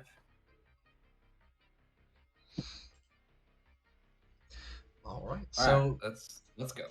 Yeah, so a lot of you head on down that little road. I'm actually splitting that off so I can take a look here. So you guys are heading down that little road, and as you are heading down, what you see is right off of the main road itself, you've got this this gas stop. There's a bunch of old, burned out cars that have been there for quite some time, that once were on this highway, and now you've got this pretty decent sized gas station that's left there. It looks itself. Hold on one second. Looks like the former owners were called Family Stop, which is a regional chain in the Republic of Taiwan.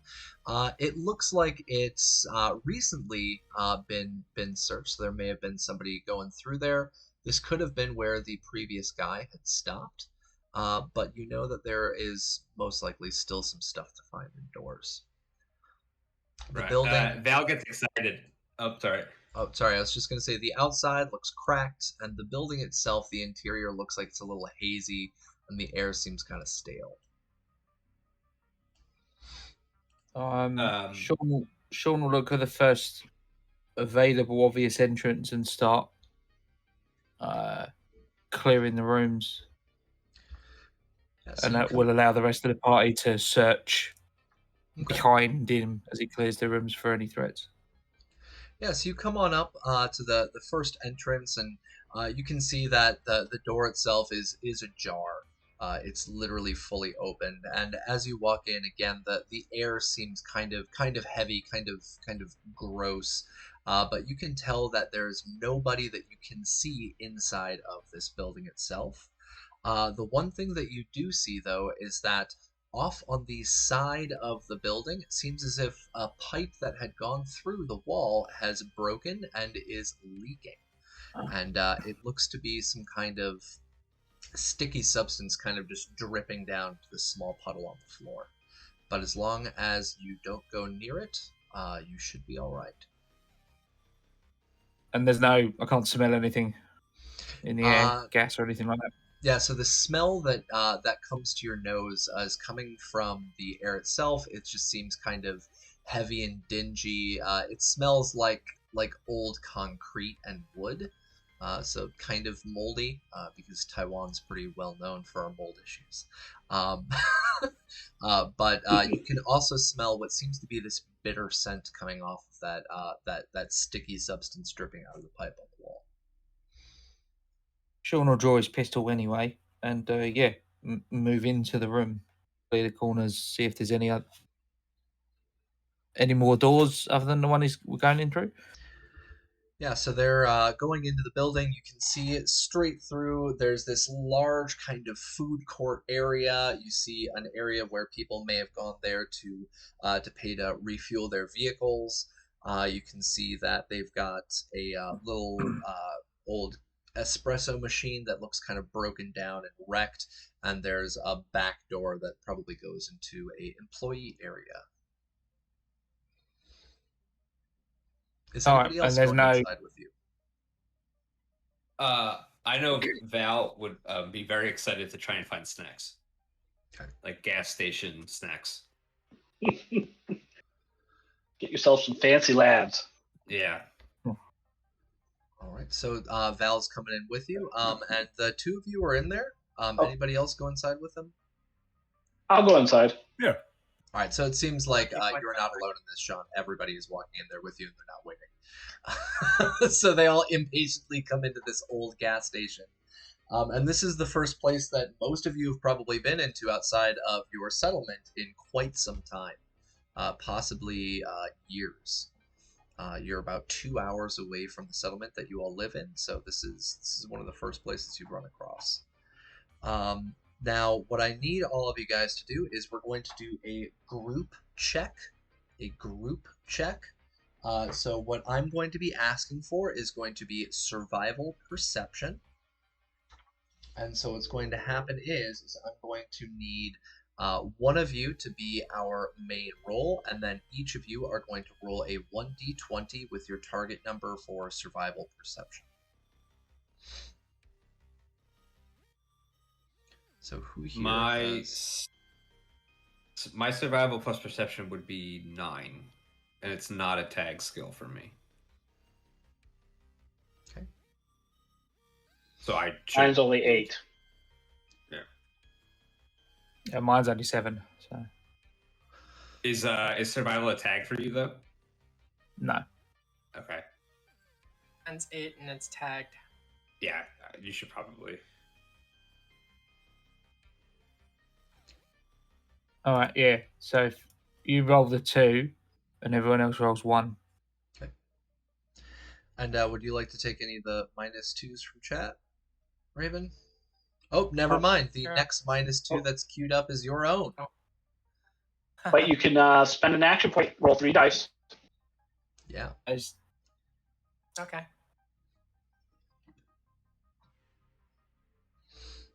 All right. So you want to spend that action point? You guys have Yep. 2. All right. Damn. All right. So you've got 2 successes, and everybody else. Oh, you've got more than 2 She's got successes. 4. You've got 4, so you actually get that AP back, and you guys get an additional 3. All right, so we've got 4 successes, 5 successes total. Awesome. So give me 1 second. I got to drop in a couple more AP here for that set of successes. So the DV for this, I'm sorry, I forgot to say, the DV was actually a 3. So you guys knocked that out of the park. Minsky, did you roll? Oh, you did. Yeah. Never mind. I missed that one. All right, so you are all, the party right now is at 4 AP. You guys wrecked that. Good job. So let me center this back up for our notes. There we go. All right. So while you guys are inside, what I'm going to do right now, you find actually a pretty decent slew of different stuff. You're able to find, let's see. You're able to find food, some beverages, some oddities, and some junk inside of the building. And you actually beat that DB. So you're also able to find some other. And so I've got a full list right here of all the different tables. And so the first person that we're going to have go is going to be Camacho, because you led this. You're going to be finding some beverages. So you go into the back and you start going through the different beverages that they have there. And you find, very, very luckily, a plastic bottle still sealed of purified water. Liquid gold here in the wasteland.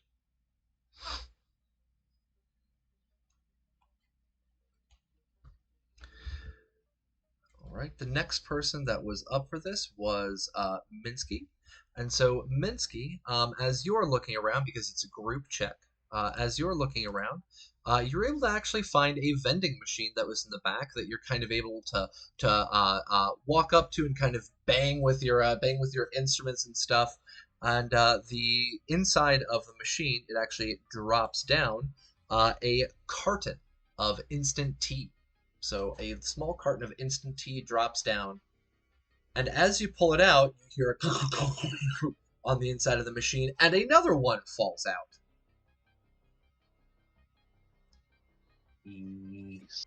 Go up and grab that, and another one falls out. So you find 3 instant teas, and it seems as if you've broken the internal mechanism on the machine, and it has now emptied out its contents. So you have 3 cartons of instant tea total. Fantastic. Our next up on here, we had Jianyu. Jianyu, you were searching around, and you were able to go and find some food inside of the building. And you find a can of cram. Ooh, nice.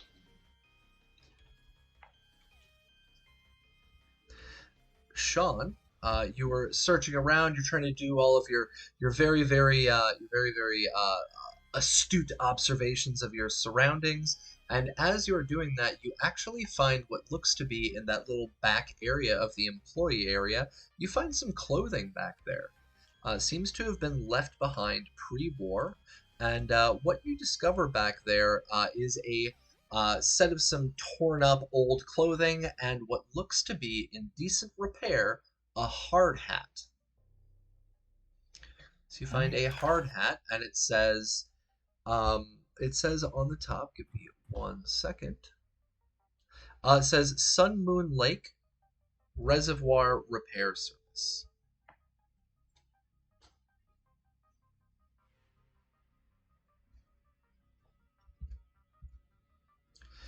And Val, as you're looking around trying to find some food, is that what you're specifically looking for, or just roll? Yeah, I mean, it's just I think Val would specifically be looking for like snacks and food and stuff. All right. You go back and you see the vending machine that that Minsky is just going ham on, and you find a vending machine in the back, and you try fiddling with it yourself, and what comes out of it is a single box that just plops down of sugar bombs, and so you're able to find yourself some sugar bombs. Val is over the moon ecstatic with finding these sugar bombs.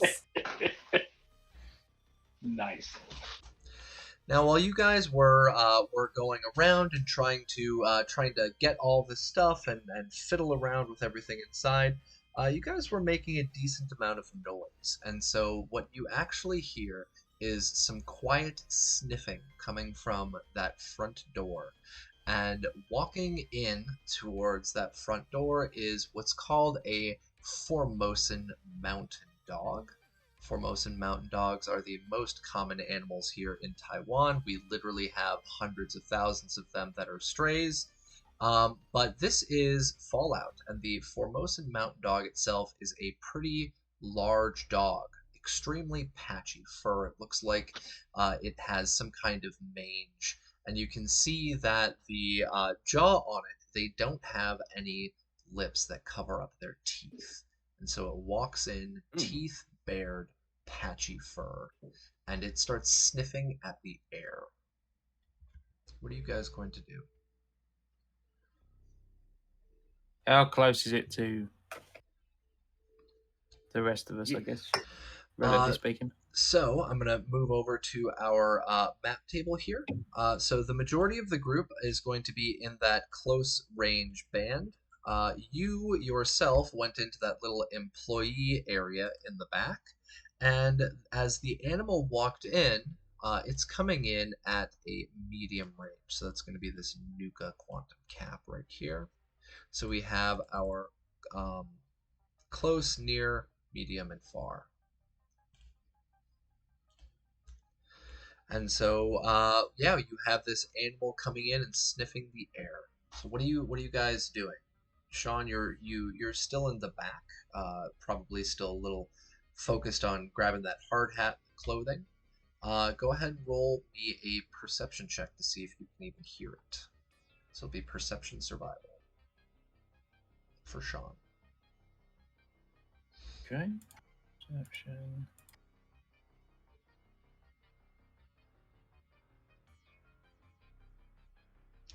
You do not hear it. So you're in the back. You do not hear anything about the dog coming in and sniffing the air.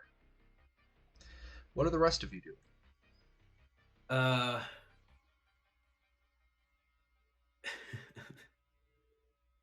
I think Val draws his rifle and just like he does that thing where you whisper but you yell at the same time. You're like, dog, dog, as he's like pointing his rifle at the door. Not necessarily wanting to immediately shoot it. Mm-hmm. But just pointing your gun that direction. Yeah. I mean, we could cook it up if we shoot it. Oh, right. All right, let's shoot it. Dinner. Where is Dynamo? Probably outside. In relation to the dog? Oh, okay. That's a good point. Where's Dynamo in all of this? I don't know. Would Dynamo have followed me in, or would Dynamo stay outside? That's your call. What do you think? I mean, does the Brahmin fit through the front door? It's a double door on the front of like a highway gas station, so possibly. All right, then he's probably like in the front, in with us. We should actually put a marker in there for Dynamo. Let's see. I'll give you the. Do I have anything that could represent a cow? If you make just like a blank character, I could throw a picture of Dynamo up. Sure. Add character Dynamo.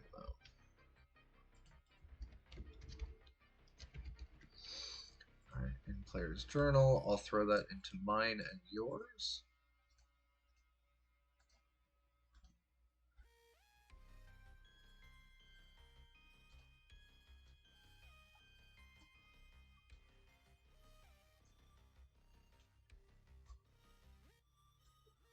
Alright, so what?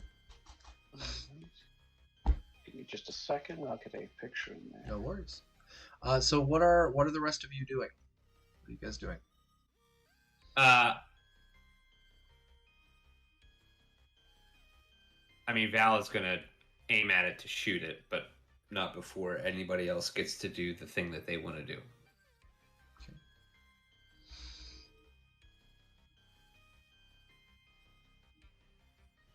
Look threatening. Does the animal look threatening? The animal looks very curious. It's not growling or anything. Nope.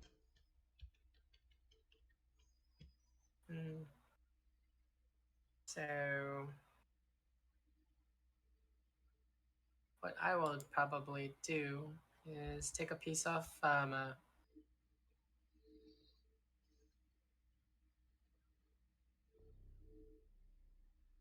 chunk of meat from my iguana on a stick and whistle for the dog. All right, so you whistle to the dog to try and get its attention. You take out your iguana on a stick, and you can see immediately it snaps its head up at you, and it goes, "Rrr," and it starts immediately running. And so, what I need all of you to do now, we have our initiative over here. So we're going to be going in our close band here. So it's going to be Val, Minsky, Gianyu, Camacho, and then Sean, you're going to come in last. And I'm going to roll for the animal. It's actually going to be going first. So this dog snaps its head up at you after you whistle to it, and it growls and it immediately starts running in towards your location. And it's able to get into the close band by using its major and minor action, but it is unable to attack. It is just a couple of feet away from you now. But it is coming directly for you. Val, you had your gun out. You were interested in possibly going after this thing. What are you going to do? You see it going for Camacho at this point. So Val is going to shoot it. Val needs to get into medium range to effectively use his rifle, though. Okay. Is that one square? I'm going to say one circle or two circles? That'll be one circle. All right, so if I kind of take a step back into like the corner of the room so that I can get a line up a good shot, could I take move one and then shoot it? Yeah, so the movement would be your minor action, shooting would be your major action. And Okay. your difficulty for this is going to be a DV1. Okay. Val has the center mass perk, which means that when I aim for center mass, it doesn't. When I aim for the torso, it doesn't increase the difficulty. Okay. Additionally, I can re-roll 1d20 when I make the test. All right. So I am going to shoot it. Number of dice 2. Okay. All right. So you're able to fire off a round of this thing. Since Since I'm able to re-roll one of the d20s, can I re-roll that first one to see if I get 2 successes? Go ahead.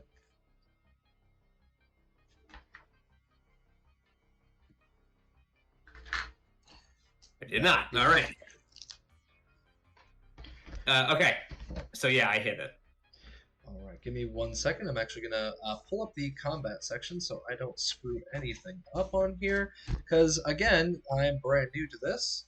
We're on page number 24. All right. So when combat begins, we have initiative. The player who initiated the combat takes their turn immediately. That was the animal. Once this is done, the game master ranks the combatants in order of their initiative statistics. That's what we have on our notes section. So that way we don't actually have to worry about rolling for that every single time. In each round, the character with the highest initiative goes first. Okay, and then so on and so forth.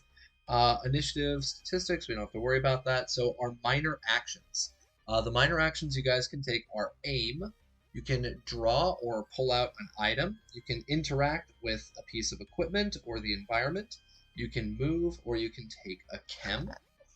Your major action that you can take, you can assist somebody, you can attack, you can command an NPC, you can defend, or you can use first aid. You also have pass if you want to do nothing, kind of holding your action. Rally, and then we have ready, an action. And finally, we have sprint and test. When you make an attack, this is where I want to make sure I'm not screwing things up. So choose your weapon and choose your hit location. And so if you choose a specific hit location, it's a +1. You went center mass, so there's no additional. Then you attempt a test.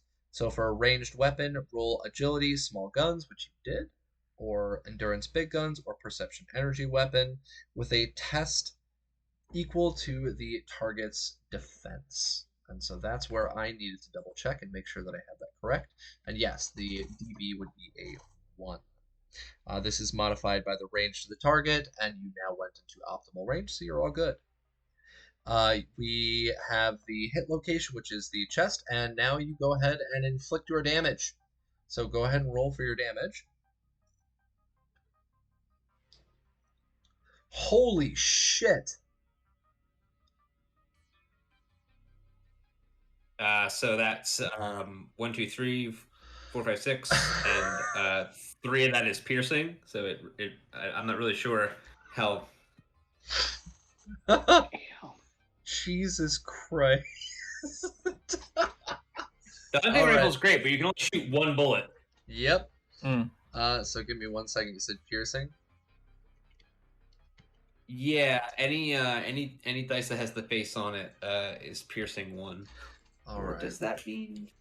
Let me pull this up because I want to make sure that I understand exactly what piercing is. Because, my God, there's so many rules that I have to learn, and I'm trying. Let's pull this up real quick. Weapon effects. Oh my Lord, there's so many things with piercing on it. Under damage effects. Yeah, piercing. Ignore X amount of points to the target's damage reduction for each effect rolled, where X is the rating for the damage. All right, so you had piercing 1, right? Right. Okay. So for that, what's going on? Damage effects. Some damage are based on the number of head symbols which appear as your result. So actually, that would be a piercing 3 then. So you ignore three points of their defense.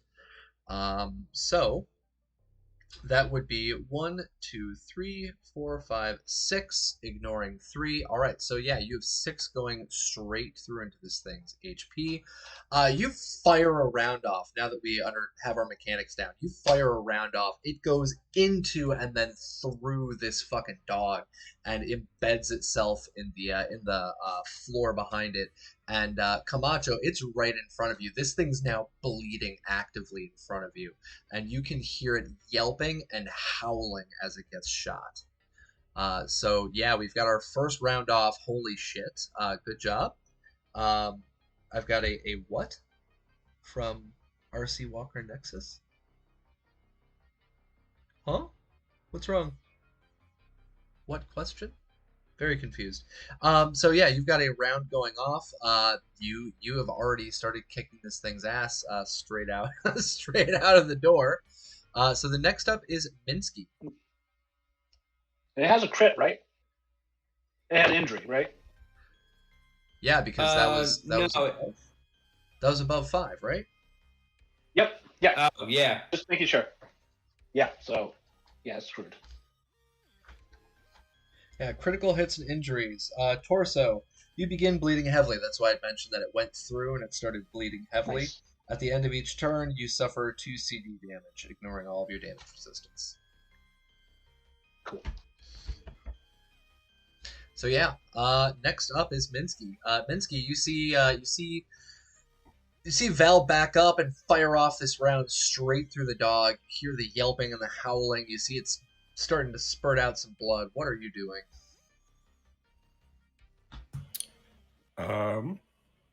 Well, Minsky really wanted to pet the dog, but now that it's evident that we are trying to take it down, he's just going to go and take a swing with his buzzsaw.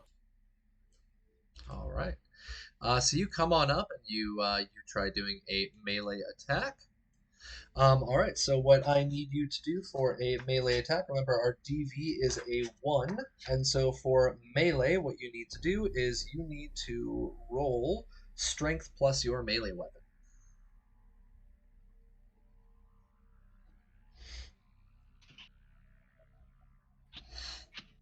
All right, you swing at it, and it is a miss as you swing at this thing. Oh, I did not see it get oh my god, it got blocked on here. Allow, stupid auto mod. Allow. Yes, it's a mongrel dog. My goodness, sorry. I'm watching our chat on here. That way I don't miss too much. I'm sorry. I'm not really paying attention to the OBS overlay too much because I've got 50 things. So my apologies, RC Walker Nexus. You're good. It is a mongrel dog. And we've got our robot trying to swing at this mongrel dog, and he misses. So you come up, you try to swing, and you miss. Jianyu, you see this round go straight out into this dog. You see Minsky come up trying to slash into it. What are you doing? All right. What am I doing? I think... So I am not much of a melee person at all. And I don't know if I want to use my ammo. Screw it. I'll shoot him. I'll pull my gun as a minor action and shoot him with my pipe pistol. All right. Go ahead and roll your ranged weapon, agility plus small guns. And I miss. All right, so you fire off a round. You also miss. Camacho, you're there. You see this round go through the dog. It kind of stops, and then it continues running straight at you. You've got Minsky coming up trying to saw at it, but it runs past him. We've got Jianyu trying to fire off a round. It's able to get away from that, and it is just about on you. What are you going to do? Minor action to draw my 10mm. All right. And shoot for major. Yep. All right, go ahead and roll. Agility, small guns.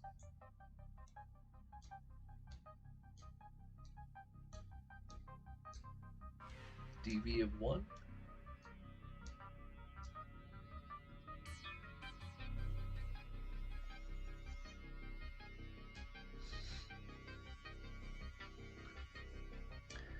All right, you've got that success. Excellent.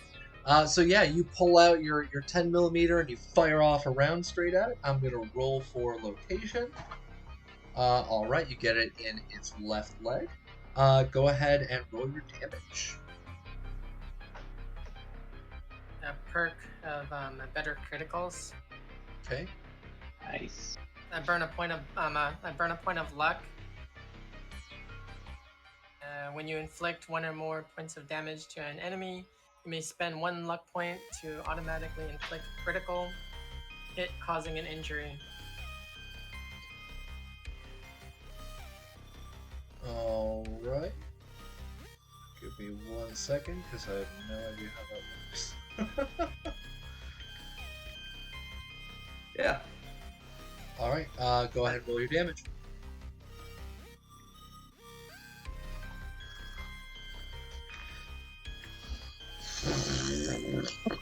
Yeah, so go ahead and explain to us how you annihilate this dog as it's about to jump on you. It tries to jump at me, and I just shoot off 2 rounds, and it sends it flying back into the wall. It just slides down the wall, leaving a red smear. All right. Yeah, so you guys have completely wrecked out this dog, and Sean, you of course heard all of these gunshots and the barking and whimpering coming from the main building. Do you walk back from that employee area back out? Yeah. So I just kind of see someone kind of I haven't got him in hand anyway. John just kind of strolls out with his gun kind of there, looks down at the dog corpse. Yes, as many rounds as you can. Center mass. Very American. Well done, everybody. We should leave. Unless anyone comes looking for the gunshots. And Sean will just walk out. All right. So you guys are unable to to loot the animal body, but you do have the ability to try and butcher it. Does anybody want to try to butcher the body? Because you guys were talking about dinner. You freaking weirdos. I think all 4 of us just turn and look at Camacho. Just I'll give it a try. All right, go ahead and roll endurance plus survival, DV1. Quick question, just out of curiosity, for the combat mechanics. So, yeah, because Camacho rolled 4 combat dice, but if it's a rate of 2, and you've rolled a hit, are you clicking? Is that 4 combat dice per hit? Should you have rolled 8? How does that work? so when it's from what I understand, it's 4 combat dice per bullet, and the fire rate means that she can expend An extra round or an extra extra ammo. round doing so, which would up the damage. And there is Oh, so you can call it. here it is. When you make an attack with a gun, you spend 1 shot of ammunition simply to make the attack. You may spend additional shots of ammunition to increase the damage you inflict, adding +1 combat dice to the weapon's damage rating for that attack only for each extra shot. Yeah. A weapon's fire rate is the maximum number of additional shots you may spend to increase damage. So she could have shot 3 times, and it would have added 2 combat dice. Yeah, that's right. It says, oh, I got. Let's have a look. I got because my pistol's fire rate of 2. Yep. So it would be the same. I would shoot 3 times. Yeah, so you'd And fire. if you look at the first time you fire, you get those 4 combat dice. Then, if you want to spend an AP, you can get another combat dice, and then you can spend your other AP to get a 6th combat dice. So you could max it out. It's ammo. Oh, sorry, ammo, not AP. Ammo. So you could max it out as much as you wanted to that point to get literally 6 damage dice per round. But remember about the scarcity of ammunition. That's the only thing to be careful. Yeah. Okay. So you call any additional shots after you've been it's been come up a hit, basically. Yeah. After you get a hit, you can choose to spend in that extra ammo. It's a paladin smite from D&D. Continue. I didn't have Yeah. I have no idea what that means, but okay. Gotcha. It's a high I didn't fire have good rate luck with the fallout. Yeah. Same idea. Can I burn luck to redo it? Yes. Yes. Okay, redo it. Yes. You can reroll 1d20. And you can do Per it luck. once. No, you can do it once, period. Well, you can do more. You could do both dice, but once you've re-rolled a dice, you're stuck with it. Yeah.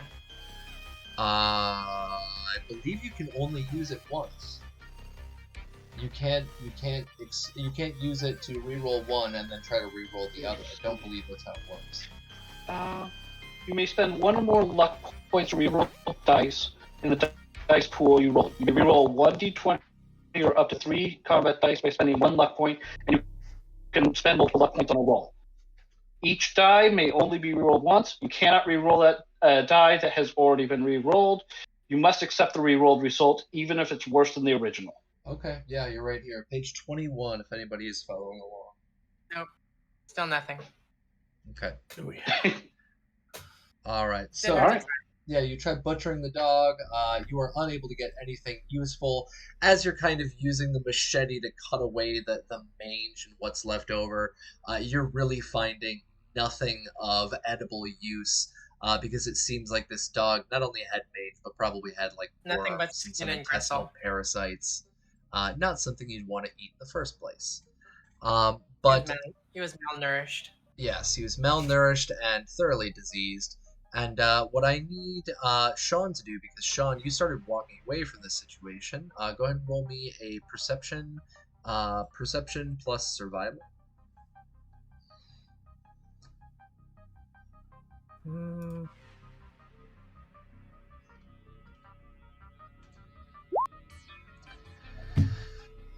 All right. As you are walking out of the building, you can hear the tearing and the cutting and the crunching as Camacho is brutalizing this poor animal's, well, corpse. And you hear from outside the howling of additional dogs. Not just one, not two, but you can hear what sound like 6 distinct dog yowls in the distance. But because of your roll, you don't know what direction that yowling or that howling is coming from.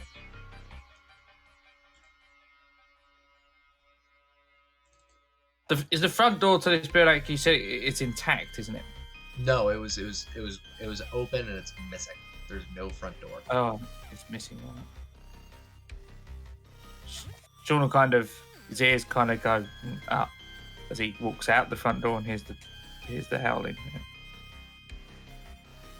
Okay, and then you're like Homer Simpson's backwards into the shop again. Like I said, too much noise. Maybe 6 more?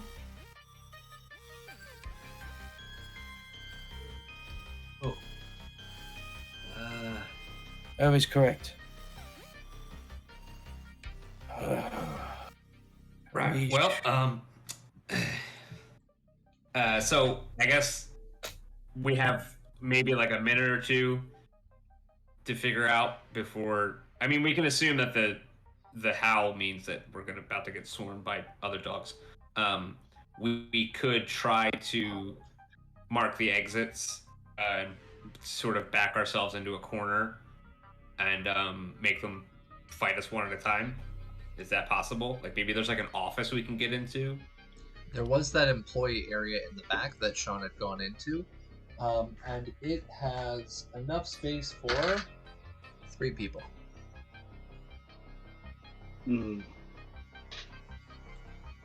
Now, is this whole main store Hold on, let me fix that statement because I have to make it a little bit more clear. It is space for 3 creatures, because we also have a robot and we have a cow. So 3 creatures. So, go ahead. So, in terms of like zones, like is the like front main like store type area zone, or is there multiple zones to the like shopping area, like the shopping area and then the like the lunch counter area? Because I'm kind of thinking of luring them in, and I have some grenades, and we might be able to just take out a whole swarm of them. If you try to blow off a grenade inside of the gas station, it would affect everybody else inside that zone. So that door and the outside is our distance. That's where we have our medium distance was pretty much outside. Or sorry, my brain. So outside is long distance. The front area would be medium distance, and then you have your close distance, which is like the main store floor, up until that back door. We've played Fallout enough times. Hang on. Rusty with explosives. You know what you're doing? And he points to Zhenyu. Yeah, of course. I made this. Could we rig a trap? That's not not the same thing. Could we rig a trap by the doorway and then hide in there? And he points to the back room, which would be out of the blast. Yeah. Maybe we can. I mean, I have my survival kit, which has potentially like some rope or string or something. Would it be reasonable to quickly rig a grenade up by the front door? Grenade That would bouquet. be an intelligence explosives. I could do that. Yeah. I mean, I'm not going for the bouquet. I only have 2 grenades, so I'm just going to go for 1 grenade. But yeah, then I am going to go for that. Let's do an intelligence explosives. And we have 4 AP. I'm thinking I should take at least 1 extra dice, maybe 2. Yeah. Is there any in the room where, because obviously only so many of us can fit into the back room. There's Is there a space back for the door 3 that- creatures. The cow should go. Is there in the main area? Is there anywhere to like a cat? Could someone duck down behind the counter and avoid the blast altogether? Yeah, that would be the close area, and then the medium distance would be the far front entrance. Long would be outside of the front door. Yeah, so if we're by the counter and we rig it by the door, then we won't be affected by the blast. Yeah. All right. Okay. Yeah, so between us, we should be able to either duck behind the counter or go in the back room, and we should all be safe from the blast. And hopefully, they trip it when they come through the door. Yeah, I think so. If they go through the door. Well, there's no other entrance to the room, is there? There are windows. Yeah. Well, Let's see, how many windows are there? There are two large windows on the opposite sides of the door that face out to that parking lot. Both of them are kind of grungy. You can't really see through them. Just like your windows on your homes because of all that disgusting buildup over time. But yeah, so there are 2 windows you can't really see through. All right. I The would- windows I would worry about are this. basically intact. Yes. All right. They're probably not going to leap through the glass window. I agree. Not if there's an open door. Yeah, like instinctually. All right. All right. Makes sense to me. I think I'm going to use 3 AP so I can roll 4 dice for this. Make sure this pops off right. All right. Do you want to use any -2s? You've got RC Walker yelling at you in chat. Yeah, I should use a -2. Mm-hmm.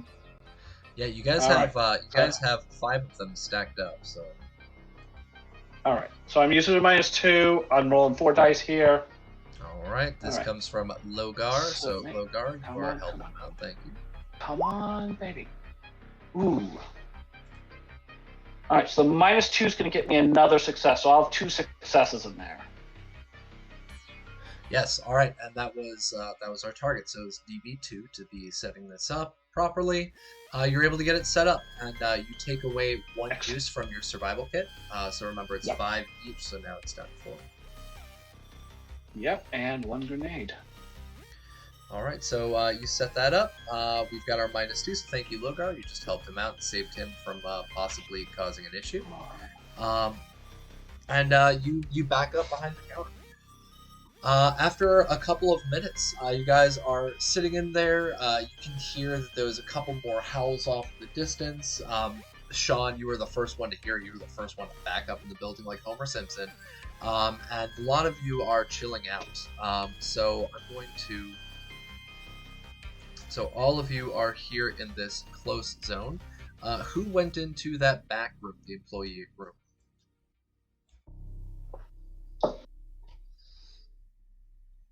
Dynamo. Okay. Yeah, we put the cow in there, definitely. Is there an exterior door in that back room? No. No. All right, then yeah. All right. Who else? No, Sean would be out by the counter because if by some freak accident they do come in through the windows, he's going to try and shoot the grenade. Okay. Yeah, in that case, Val would be back by the office door to get a medium range shot on the front door. Okay, so you could have the Brahmin actually inside the room. You are inside with the door open. Sounds right. Okay. All right. There's space for one more in there. Who's going to go inside?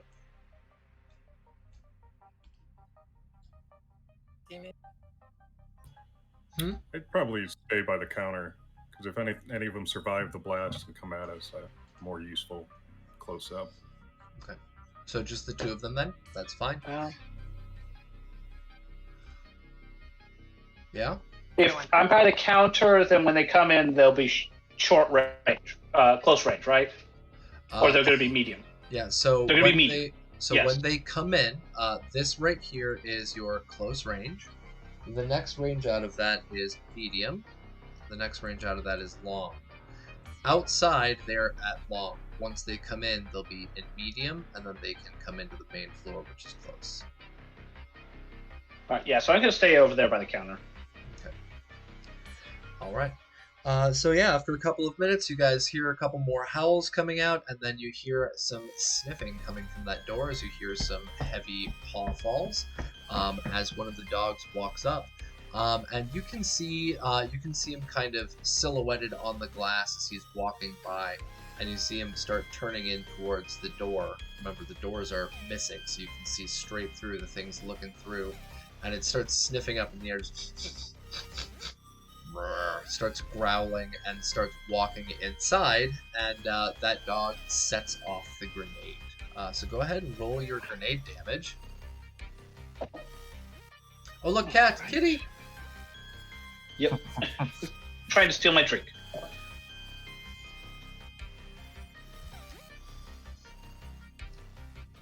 All right. So that's 4 damage. All right, so the grenade goes off, and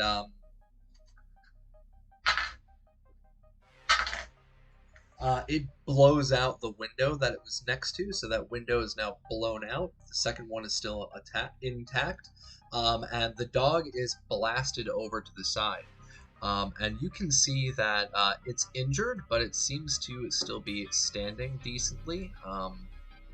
And it starts running inside, and you hear another dog approaching, as well as another. They are still outside, and one is behind the glass. So one comes on in, the one that had survived that grenade blast, and there are 3 outside the door. Is it? And they are They all technically armed. don't know. They technically don't know where they. I mean, they can smell us, but they haven't actually seen anybody yet. That if is I'm not correct. mistaken. That's why I have not said that we're an initiative. Oh, okay. Yeah. So they're outside. This first one runs inside, starts sniffing around the building. Second one comes on up.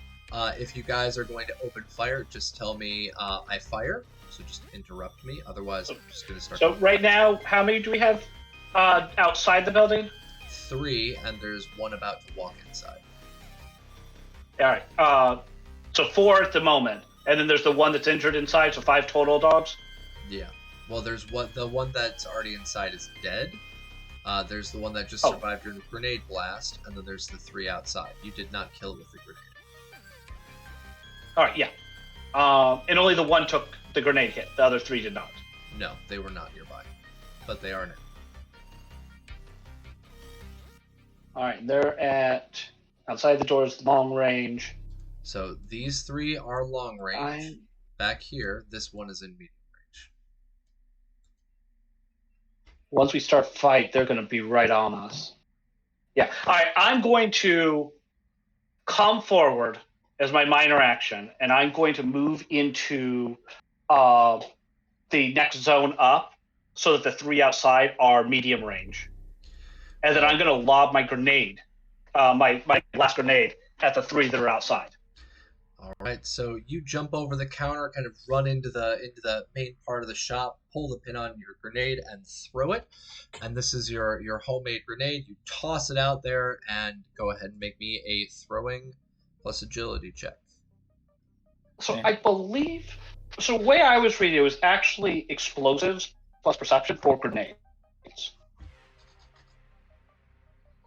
Thrown make a weapon, certain amount. perception plus explosives, or agility plus throwing. So you can use either. Yeah, all right, because I did not take throwing. I am going to burn a luck point, and I'm going to use luck for my stat. Okay. And I am going to really hope that I nail this. Okay. So yeah, the 4 of you see him hop over the counter and run. You see him cock his arm back with the grenade. Go ahead and make your roll. And at the moment he goes up and over the counter, Sean will come up with the pistol, but bring it down with a 2-handed grip so that his arms are resting on the counter, in case anything survives.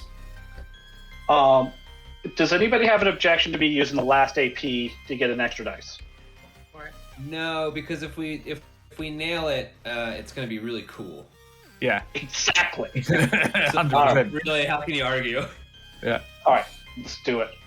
So got another grenade. 3 successes. Nice. All right, so that is a success. You pull the pin, throw the grenade, and it topples outside that door just as 2 of the dogs literally get to the door. The third one is right outside of the broken glass, and we have 1, 2, 3, 4 damage. 4 damage. I am going to actually use a luck. I'm going to re-roll 2 combat dice. I want this thing to take him out. All right, I think you can reroll 3. Up to 3. But I don't want to re-roll one that already has damage. Because he might. Because I might not get damage. Because you'd have to stick with it if it doesn't, yeah. Smart. All right. There we go. That's 4 more damage. 4, 5, 6, 7, 8. So 8 damage total to all of the dogs that are right outside. So this thing blows off, and the glass outside splinters indoors. The front entrance of the building literally starts to topple down with this explosion. You can see pieces of rebar and concrete crushing down on these dogs. They are still squirming underneath the rubble, and there is one there immediately in front of you that sees you now running out of the main shop and turns its attention on you. So I'm going to roll right now. Let's see if he starts up. Yes. So that dog makes its way directly at you. The first one that was in the shop that you blew up with the staged grenade, and it comes straight at you, and it tries to come up and bite you. So give me 1 second. Let me find my targets. All right. Body plus melee.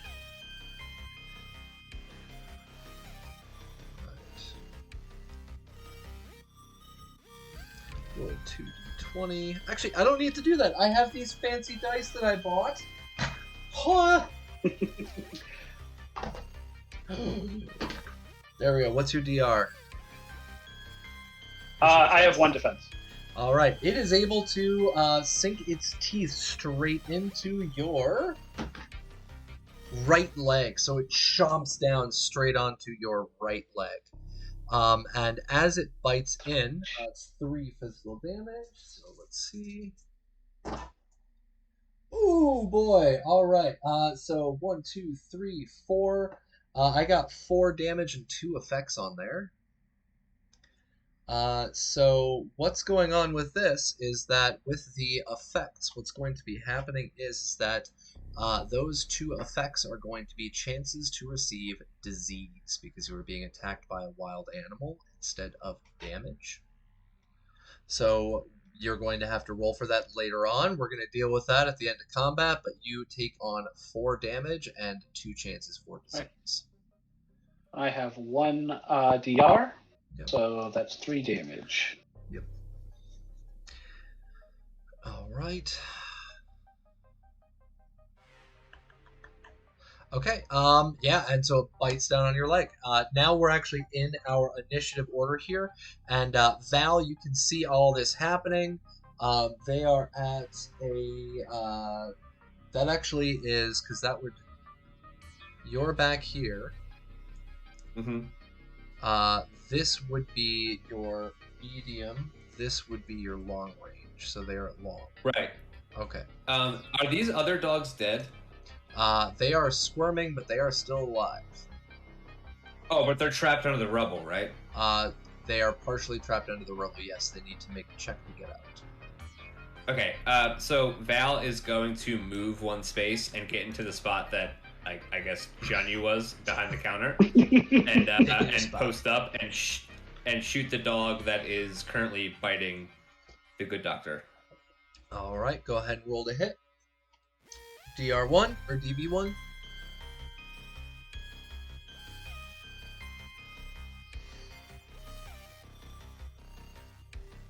All right, that is a shot and a miss. So you fire and the shot goes wild. Next up is Sean. Sean, you see him bite into Jianyu's leg, and you can, I don't know if Jianyu is shouting or not, but you can see him bite in. There's a little I'm bit probably of cussing pretty loud. Okay. Loud cussing Yeah, and Sean will towing. jump over the counter, heal his minor, and then fire at the dog of his major. Right. You can stay behind the counter if you want, because it's still the same range. It's just the obstacle. Is that the same range? Yeah. Yeah, alright, cool. We'll do that. Okay.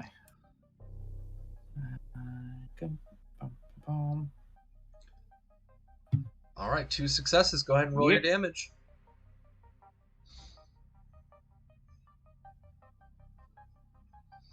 Nice. Alright. All right, go ahead. God damn. Oh, I need to use higher level enemies against you guys. Go ahead and tell us how you kill this dog.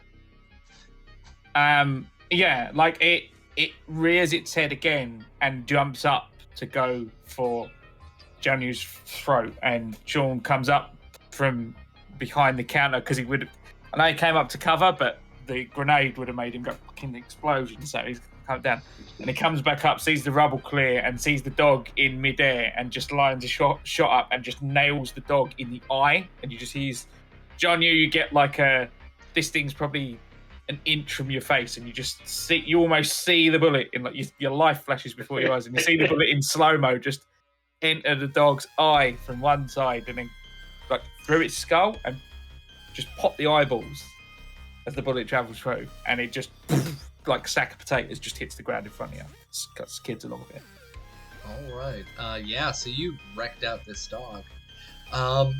Now there's still the 3 other dogs. They are trapped outside. I'm going to see if any of them are able to struggle and get out of that rubble. 1 succeeds. 1 fails. The other fails. So one of the dogs, as you are trying to, or as you take out that other dog, let me actually leave that corpse there. I'm instead just going to drop an effect on him. So let's pop that there, and red. Oh, there we go. Cool. One of them pops straight out of there and starts skittering into the building. You can hear this thing barking and growling. It used its major action to get out, so its minor action is to move into this zone. Next up is Minsky. Minsky, you see one of the dogs get splattered, and you see the other break out of that rubble and start coming into the building. Yeah, seeing one bust in, he'll sort of hop over the counter and move on up and All right. try and slice her up. All right, go ahead and roll me your melee plus strength.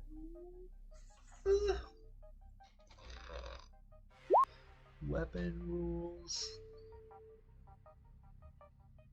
Why is that not on there? Hey.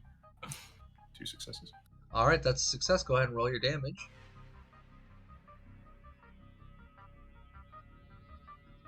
That's an extra AP, isn't it? Yes, that would be an extra AP. There's also one there from Sean. Nice damage. All right, 1, 2, 3, 4, 5. All right, go ahead and tell us how you kill this thing.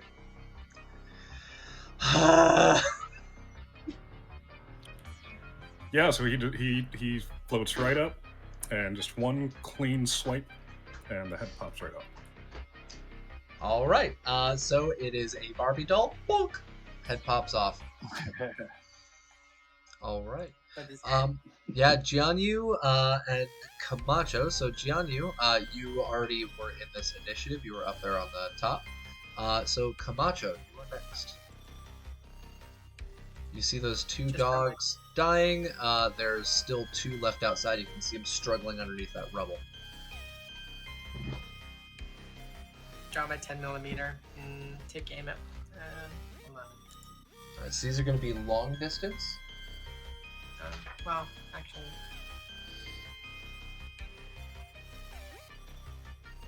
no. I just go ahead and move up.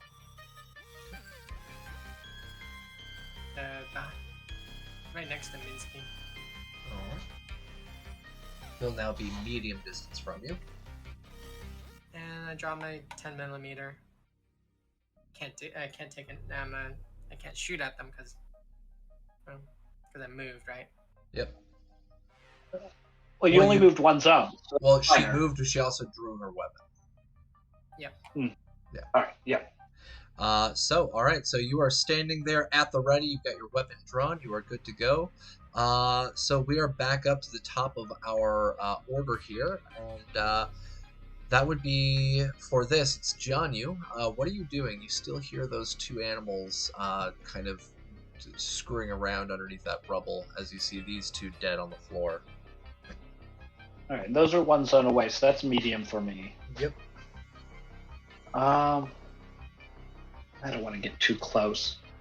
Yeah, so I'm cussing up a storm about my leg. But I'm going to pull my pipe pistol as a minor, and then I'm going to take a shot at one of the guys. One of the dogs. Yeah. All right, go ahead and roll me your attack. All right, hold on. No, not. I was gonna say, being outdoors and also under the rubble, it's going to be a DB2 to hit. So Yeah. Yeah. It's a miss. all right, so you fire off a round and it kind of hits one of the pieces of concrete. Val, you're up next. Could I, okay, hold on. Healing. First aid. You try to quickly patch the wounds of yourself or an ally. Attempt an intelligence plus medicine test with a difficulty equal to the number of injuries the patient has. Does Jianyu have any injuries? Nope, so it'd be DB0. Nope. Okay. I'm not that worried about it. I have 11 out of 14 hit points right now. Oh, okay. So I might be a little pissy about it, but I guess it just seemed worse than it was.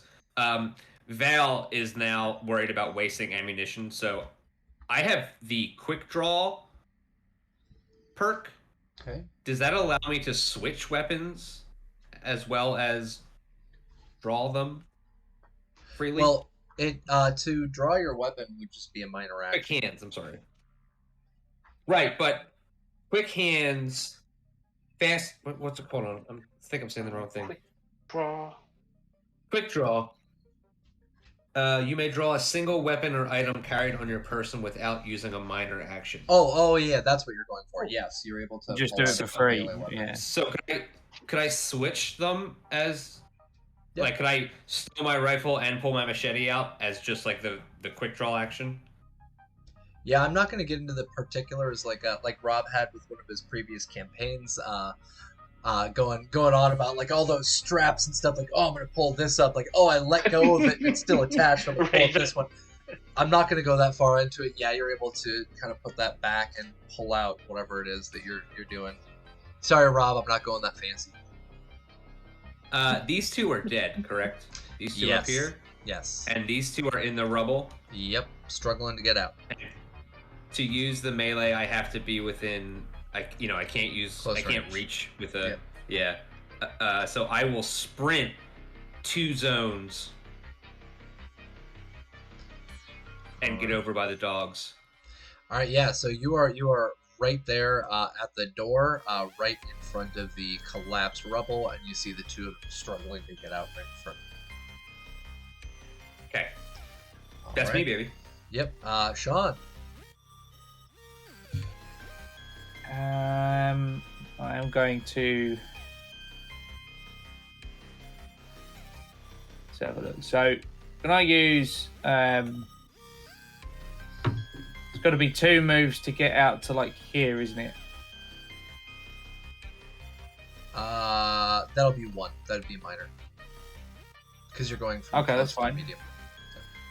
Yeah. All right. Let's do that, and because the optimum range on the 10 mil is close, so I'm at optimum range there if I'm not mistaken. Okay. I will attempt to execute the dog on the left. All right, go If ahead. he's not and dead roll. already. They're both still Yeah. alive, right? Yeah. Yeah, it'll be a Excellent. DV2 because of the rubble. Can I? Right.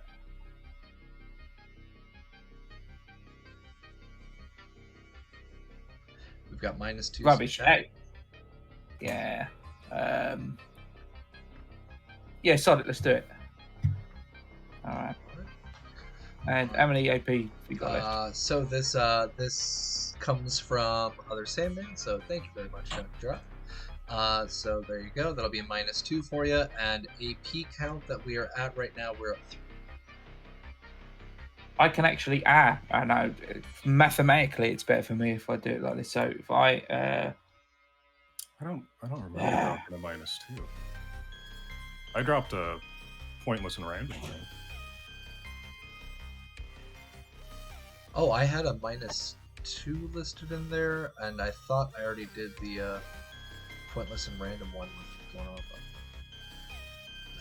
on. I'll use a luck point to re-roll that D20 to see if I'm any more lucky. Go ahead. Okay, reduce that by 1. All right.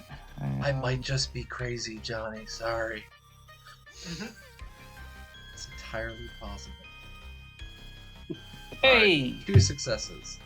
All right, so as you're firing off around into the rubble, because I need to make it up to Johnny Drop, you see a couple of smaller rad roaches climbing out of the rubble and trying to scatter away and running away from the rubble. So there you go, mindless or pointless. So a couple of these rad roaches run away. But you fire off around at one of the dogs. You're able to successfully hit them through the rubble. So go ahead and roll your damage. Go ahead and tell us how you killed them. Just not really thinking about it. To like literally just hops over, walks out, and he's kind of brushes some dust off of the suppressor and goes, like it's another day at the office, and just executes it. Yeah. All right. Okay. All right. Now it is time for the other animal. This one is Deed. Actually, can I use an AP point to take another shot? And because I got the Action Boy perk, I do not incur a difficulty penalty. Is that something I can do? It's Or am I 2 funding? AP for a major. Yeah. Okay. How many we got? I can't see that. I got too much We stuff got open. 3. Is anyone opposed to that? Take it. Do it. Yeah, cool. All right, I shall do that. All right. So you're gonna take a second shot. Go ahead. Yeah, the other dog. All right. All right, you're able to shoot the other Hey! dog. Go ahead and roll your damage. All right. Go ahead and tell us how you kill this other dog. Right, so, I mean, what I described last time, but it's 2 shots instead of 1. And he just sort of matter-of-factly walks out the front. He's like, job done. And then just turns around and goes back inside to see if he can find anything. All right, so yeah, we're officially out of initiative. These 4 dogs are dead. You can hear some barking in the distance, but it seems to be going further away at this point. It seems that the explosions scared them away. And they're running because they are not high enough level to deal with all y'all. I am thoroughly disappointed with my creations right now. But what's going to be happening at the moment is we do have somebody who was successfully bit. And so that person is now going to have to make some endurance survival rolls to avoid getting diseased. Yeah. All right. So before I do that, as soon as Sean walks back in, I'm going to turn to him and I'm going to be like, see? They work. You know, all the rubble, everything, the chaos, the destruction. Well, I do the... Just towards him. Appreciative, honestly. Like, yeah. Yep. All you need is a few materials, some fertilizer. You know, got Dynamo over there to help out. Don't get us in trouble with the government now. Hey, it's Fallout ingredients. I'm going with Fallout 4. Steampunk just went on a CIA watch list. Crap. Again. I know, right, Rob? They're killing puppies. Oh. But yeah, so yeah, your explosives definitely worked. All right, so I'm getting low on them, and I'm gonna burn a luck and try to not get sick here. I am down to 3 luck points after this. And just so you guys feel like extra super duper monsters, I'm going to drop a picture of a Formosan mount dog in our Discord chat. You can see how adorable they are, and the fact that you just killed 5 of them. Oh no! Damn it! Crazy how that guy loaded up 5 dogs for us to fight and then made fun of us about it. This definitely isn't The Last of Us 2. I mean, definitely not The Last of Us Part 2. You said they didn't have lips, man. At that point, it doesn't matter anymore. That giveaway, yeah. I'm just messing with it because Rob started on there. I'm like, yeah, let's go with that. But all right, so we've got our survival test here. That is I fucked it up. Yeah, that's failure. Go ahead and roll your second survival test, survival endurance. You do a second one?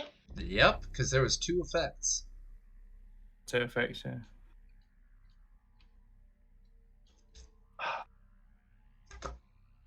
All right, well, I'm down to 2 luck points now.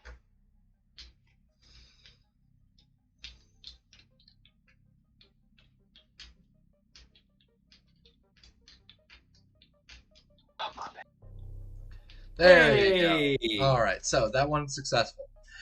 The first one, not so much. Was that difficulty 1? No, it was difficulty 2. All right. For what you were dealing with at this point, because as it says on here, if any of these events occurred, you must attempt an endurance survival test with a difficulty equal to the number of listed events which occurred. So it was 2. So DB2 because you were resisting 2 diseases. So what's going on here right now? Do you want me to roll it on stream or roll one of my fancy dice? Go for a fancy. All right. Get use out of those. Yeah, I love them so much. I love the blue and the yellow on it pops, and I cannot wait to get Cyber Nation Uncensored's awesome dice. I went in for the whole kit. I'm going to get all of the sets, and I'm going to be a dice goblin up in here. But I really especially love the green and black one. It looks absolutely beautiful. But yes, so if you got a 13 on here, that's a fun one. That is Rad Worms. Whenever you suffer any form of radiation damage, you're going to add +2 radiation. So Rad Worms, awesome. yeah. Duration is only a 1, so you only have to try and resist it once to get it out of your system. But yeah, you've got Rad Worms now. That's fun. It's better than super excited. Sludge Lung causes fatigue and it has a duration of 4. That one's pretty horrifying. And the other really bad one is Buzz Brain for you. That would be killer. Yeah. So you've got some Rad Worms, and what happens with this as well is that when you are diseased, you will also add a point of fatigue. So we have that one here. We're going to copy and paste that one there. So you are now partially fatigued, and you have a duration of 1 for your disease. But all of you... Oh, go ahead. We're all tired now because that was a fight, right? Yes, so all of you are going to take your sleep down to tired. All right. Good fun.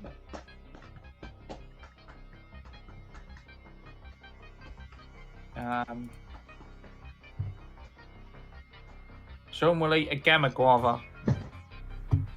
I had 4 on me. Okay. Take that up. Take that 1. Yeah. So go ahead. Let's see. You guys have these 4 dogs. You have 4 chances if you want to try and butcher these creatures. But keep in mind that if you do successfully butcher from the one that bit Jianyu, it will also have rad worms in the food.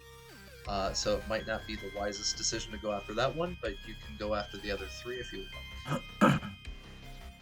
Yeah, let's leave that one alone. I will butcher the other one by the front door. One of the other ones, it doesn't matter. Okay. Anybody want to butcher either of the other 2? I'll do one of them. Okay. Whilst they're doing that, I'm going to take a stab over towards Jianyu. For your efforts, and I'm going to give you the hard hat. Sweet. Well, that makes it worthwhile. Ooh, that rules. All right. Let's see what the DR on my hard hat is. Meanwhile, Minsky's just kind of poking around at his bite mark, trying to figure out how he can help him out with this. You could do intelligence plus medicine to try and heal him up equal to your medicine ability, because he did take 3 points of damage. And Camacho tried rolling a butcher there, and the butcher failed. Val, you are able to butcher it, and you have 2 successes. It's a DB1. And so what you get from butchering that animal, give me 1 second to pop back down on that page. You are able to get 1 portion of mountain dog meat. If you would like to spend the AP that we have left to get another piece, that is up to you. Oh wait, no, sorry. I actually messed up. That's my mistake. So what happens now is you actually roll a combat dice. So go ahead and roll combat dice. That's my mistake. I forgot to do that before. So roll 1 CD. Because you can find the dirty water in the red roach, right? Yep. So this yields portions of the meat. So you have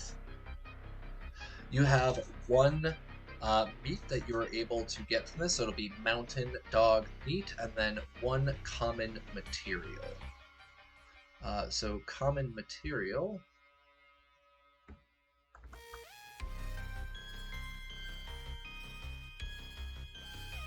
Is that going to be like junk? Yes, so that would be like junk. Well, common material is like scrapped junk. Yes. right? So you have junk, and then you scrap it, and you can get common or uncommon or whatever. That's what I mean. It's that kind of material. So you have one chunk of meat and one common material that you're able to use in the future if you want. So you've got some sinew that you can use, some actual like sinew fibers, and one chunk of meat. And because I messed this up in the past, this was my mistake. The water bottle that came from the inside of the rad roach, that should not have happened because it's not supposed to be one common item, it's one common material. But since it is now canon, large rad roaches are part of our water cycle. So you have a chance to roll a bottle of dirty water from the inside of a rad roach, and that's the only one. Okay, so rad roaches, just remind me in the future. Do you want me to write down the common material? I keep those sorts of things on Dynamo. So if you want, I can put them in with my stuff. Bell? Sorry, I was trying to... RC Walker asked if cooking food is makes the disease go away, and I don't think that's true. I mean, it's true in real life, but I don't know if that's a mechanic in the game. Yeah, so in the game, when you cook it, it does get rid of the disease and radiation. Okay. I'm sorry, what was your question? Val, do you want me to write down the common material with my common materials I keep on Dynamo? Yeah, that makes sense. Because I was figuring I probably would keep a hold of most of the junk and the common materials. Yeah, because we'll probably end up pooling all those resources anyway at some point. So. Mm-hmm.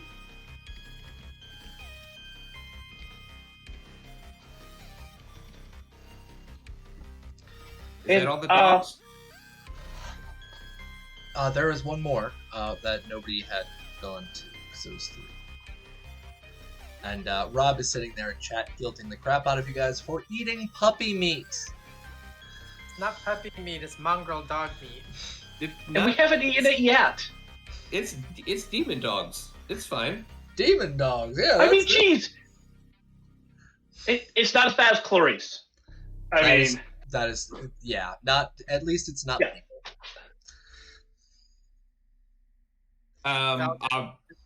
Sean, do you want to try to butcher the last one? Camacho had a shot. All right. So that'll be a endurance survival. Or sorry, not endurance survival. That's going to be a. Oh wait, yeah, endurance survival. My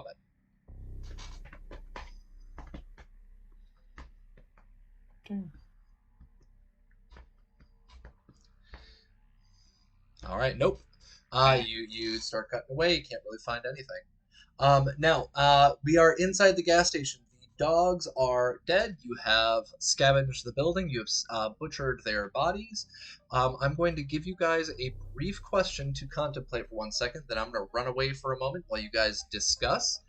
Do you want to try and go further into this little village area, or do you want to go back on your way? So that is the question I want you guys to think about. And I will be right back. I need to get a drink. I'm dying. Oh. If that is the case, then should we just take a really quick bio break, guys? Yeah, that's fine. All right, let's take a quick bio break. We'll be right back, folks.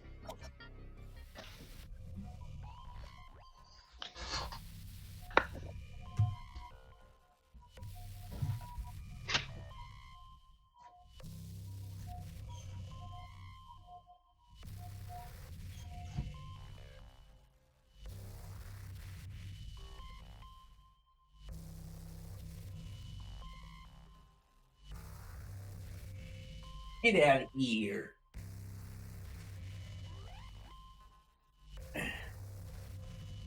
Oh, all right.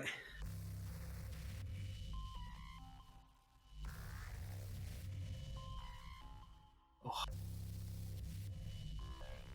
3 kills in a single fight. I knew that perk would come in handy. Excuse me. Because you can apply it to more than just firing as well, which is great.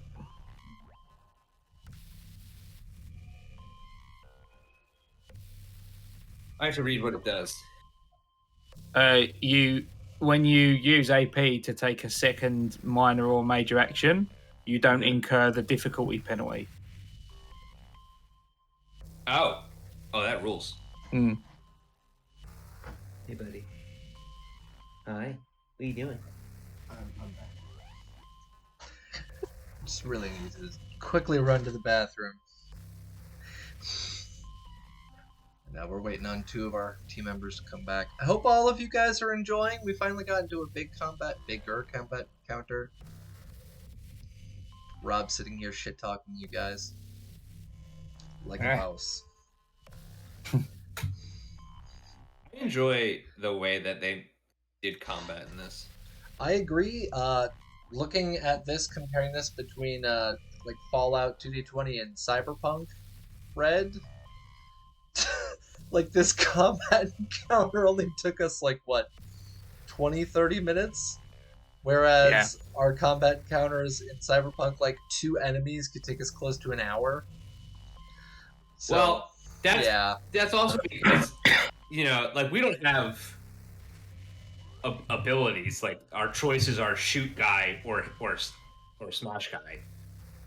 And in other role-playing games, you could cast a spell or unload your fucking. You could activate your jetpack or some shit. Yeah, that's true. But I do like the way that they've, like if I like in Dungeons and Dragons, if you want to run up and bear hug somebody, you have to make an attack roll, and then they have to make an opposed attack roll, and you have to figure out like all this different math.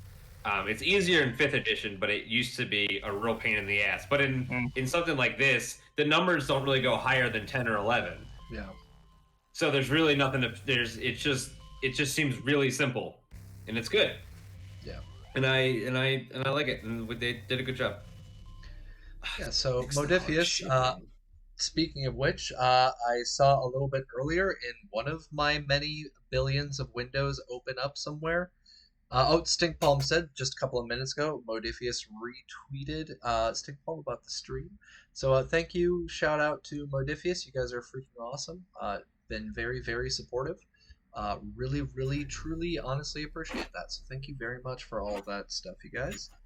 And thank you to my players as well for being awesome and getting us recognized, because I'm literally just sitting here just not shutting up, and you guys are the ones actually doing stuff. So so we've finished with our little encounter here, and the question that I had posed to our players was, do you want to continue back on the path towards the city, or sorry, not the city, the resort, or do you want to go back on the path to go further down into this little runoff area?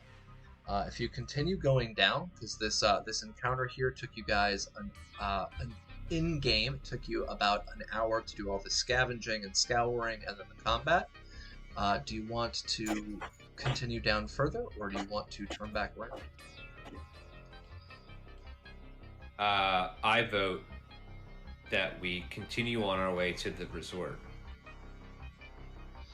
Yeah. Because that's what I vote. Second that. Like we got more meat. We got sugar bombs. I mean, what else do we really want? Got some tea. Mm. Real That quick. tea is amazing. It heals 5 HP.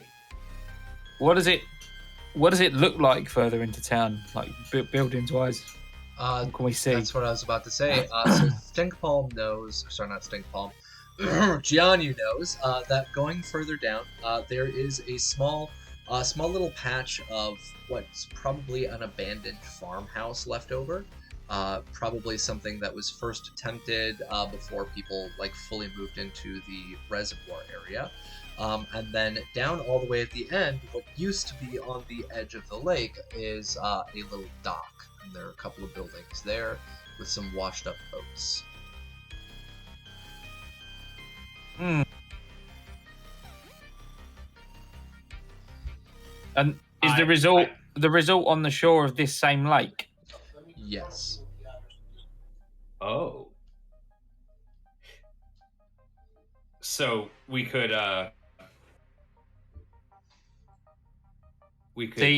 See if there's a boat, and if there's not a boat, see if we could get one going. Well, if we that would be I think that would be an okay plan if we didn't actually have 4 humans, a cow, and a robot with us. And it's really the cow, because we can't leave the cow. And I'm afraid that if the robot falls off the boat, that's it. It's not like he's pretty sure that can the robot swim? I think we had this discussion. Rob, what was the answer for that for the Niagara Wastelands? What do they do in regards to water? Mr. Handy, just float. They're handy in wax. Yeah, they were gonna seal them up in wax, but the problem is that they float over like hard surfaces, but would that still hold up above like a deep water surface? Because if not, then you'd get out like maybe a meter and then fall down into the water. So I don't know, Rob. Can a Mr. Handy swim? Or if DM Brando is out there somewhere. But the assumption would probably be no, most likely not. So. Well, not to swim, but there's a bunch of boats. That's what I mean. He could float on the boat with you guys, but he wouldn't really be able to just walk across the water, because then he'd be Mr. Jesus, not Mr. Handy. Yeah, no, but they're not looking to go across the water, looking to see if there's a boat, and if there's not, can we repair one? That's entirely possible. Because we may not get accosted traveling across the water if we can pull it off. But if the boat breaks, then we're in the middle of the lake, which is might be 1,000 times worse than being in the middle of the road. I really don't know. Yeah. It's lurking underneath the water. Yeah, we don't know. Rad sharks? I don't know. Inland? You guys are literally in a river, or sorry, in a lake on the top of a mountain, like 200 kilometers from the closest saltwater source. I mean, I could give you a scenario where there's a shark in there. I mean, maybe when the bombs drop, it launched, a giant tidal wave inland and just chucked a shark into this lake. It's Sharknado. Yeah, it sharked itself in there. Perhaps a certain eccentric billionaire wanted to go shark hunting, didn't feel like making his way all the way out to the ocean, bought a couple, threw them in this lake, set out for the morning, and then the bombs dropped. Perhaps that happened.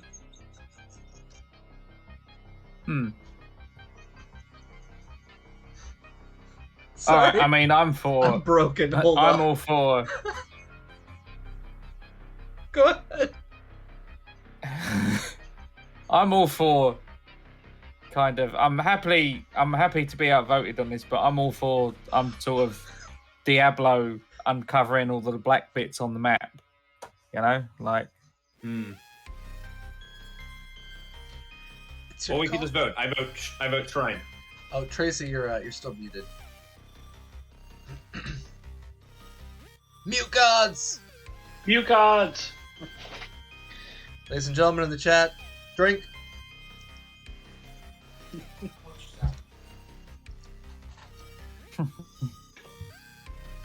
Alright, so what were you gonna... so we've got one vote for what? What was that, Val, that you want to do? Shrine. One more time. Shrine, which is the halfway point. Okay, so stay on the land. Yeah. Okay, and we've got Sean, who wants to go across the water. Well, go investigate the rest of this thing first, and then if water's looking feasible, obviously if it ain't, we're fine, we can turn around. Okay. So keep moving. Yeah. You're saying keep moving down into this little village. Val, you want to keep moving towards a resort. Yes. All right. Luckily, we have an odd number of players. So, what do you guys vote? I'm going to vote for the resort. We had convinced Camacho to come in here for a brief stay, and so I don't want to push it. And we can always hit this on the way back.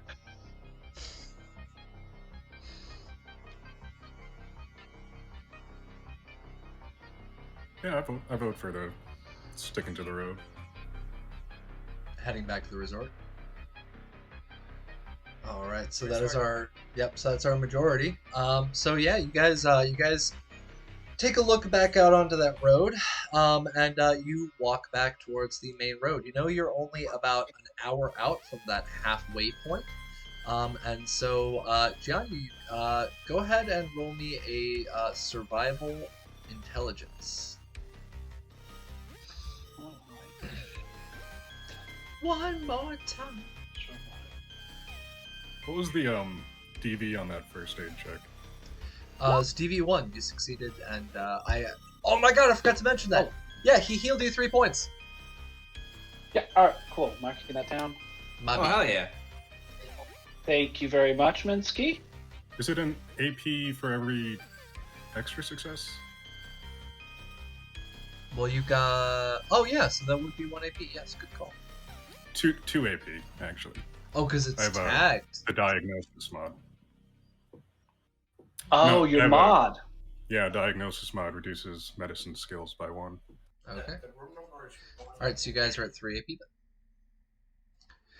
Okay, so the goal is to get back on the road. It looks like you're able to successfully do that. So on our Twitch, trying to make sure it can be seen. So this area right here is where our players had gone off the beaten path, and they're about to get to the halfway point, which is right up here. And with 2 successful tests, you've got it. So you guys were able to get to that halfway point, and you continue going up that major road, and you recognize finally off on your left as you're going north, you see the temple that was there a long time ago. This thing was built back many decades before. That you are pretty well aware of. You may have visited when you were younger, Gianni. And so there is a temple that is there. It's been around for quite some time. And there's a little parking area in front of it, and there's some outhouses and stuff. And the lot of you can hear as you get to this halfway point, 3 hours across, you hear what sounds again like the sound of bugs and animals scurrying around and causing mischief and stuff in the woods. But you don't see any people out there. Are you guys going to stop or keep on soldiering?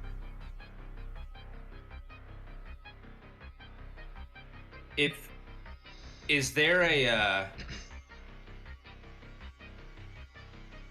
short rest equivalent that we would need to take in 2D20, Fallout 2D20? I don't think there is. No. You guys have your sleep and your hunger, your thirst, your disease, your fatigue. You will only get additional fatigue if you become actively tired for several hours. So you guys have only had 1 additional hour. You can probably still continue going on before you start getting fatigue. Okay. Alright, well then, I mean, in lieu of really doing anything else, that we should probably just take stock of where we are as far as hungry, thirsty, tired. If we don't need to solve anything, then we should probably just keep going. And so it says here, after 8 hours you become rested, you're tired if you're no longer fully alert, but you're still awake. 8 hours of being tired is when you gain 1 fatigue and become weary. So you guys are now officially in your tired, but you have 8 hours before you become weary and start fatigue. So you say Okay. keep going? Keep on keeping on? Anybody else want to do anything there, or keep going? So the shrine. What do I know about the shrine itself? You know that with like with the unique mixture of Taoism and Buddhism that's here in Taiwan. There's a bunch of different gods and stuff that are up there in the shrine. What they do is they close a little gate so that people can't steal the totems and stuff, and you can go in there and you can pray and worship. All right, but there aren't like people there. You don't see any folks, no. All right. So I'm going to stop by the shrine just briefly to say a quick prayer, light one of my incense sticks, leave it behind, and before we walk away. Three incense sticks. Oh, for a shrine. That's how many you're supposed to do? Yeah. All right. Thank you. I will try to remember that.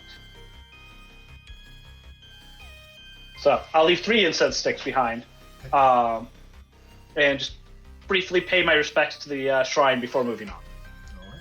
So you walk up, you light the incense sticks, you do your bowing, you place it down there, and is there anything else?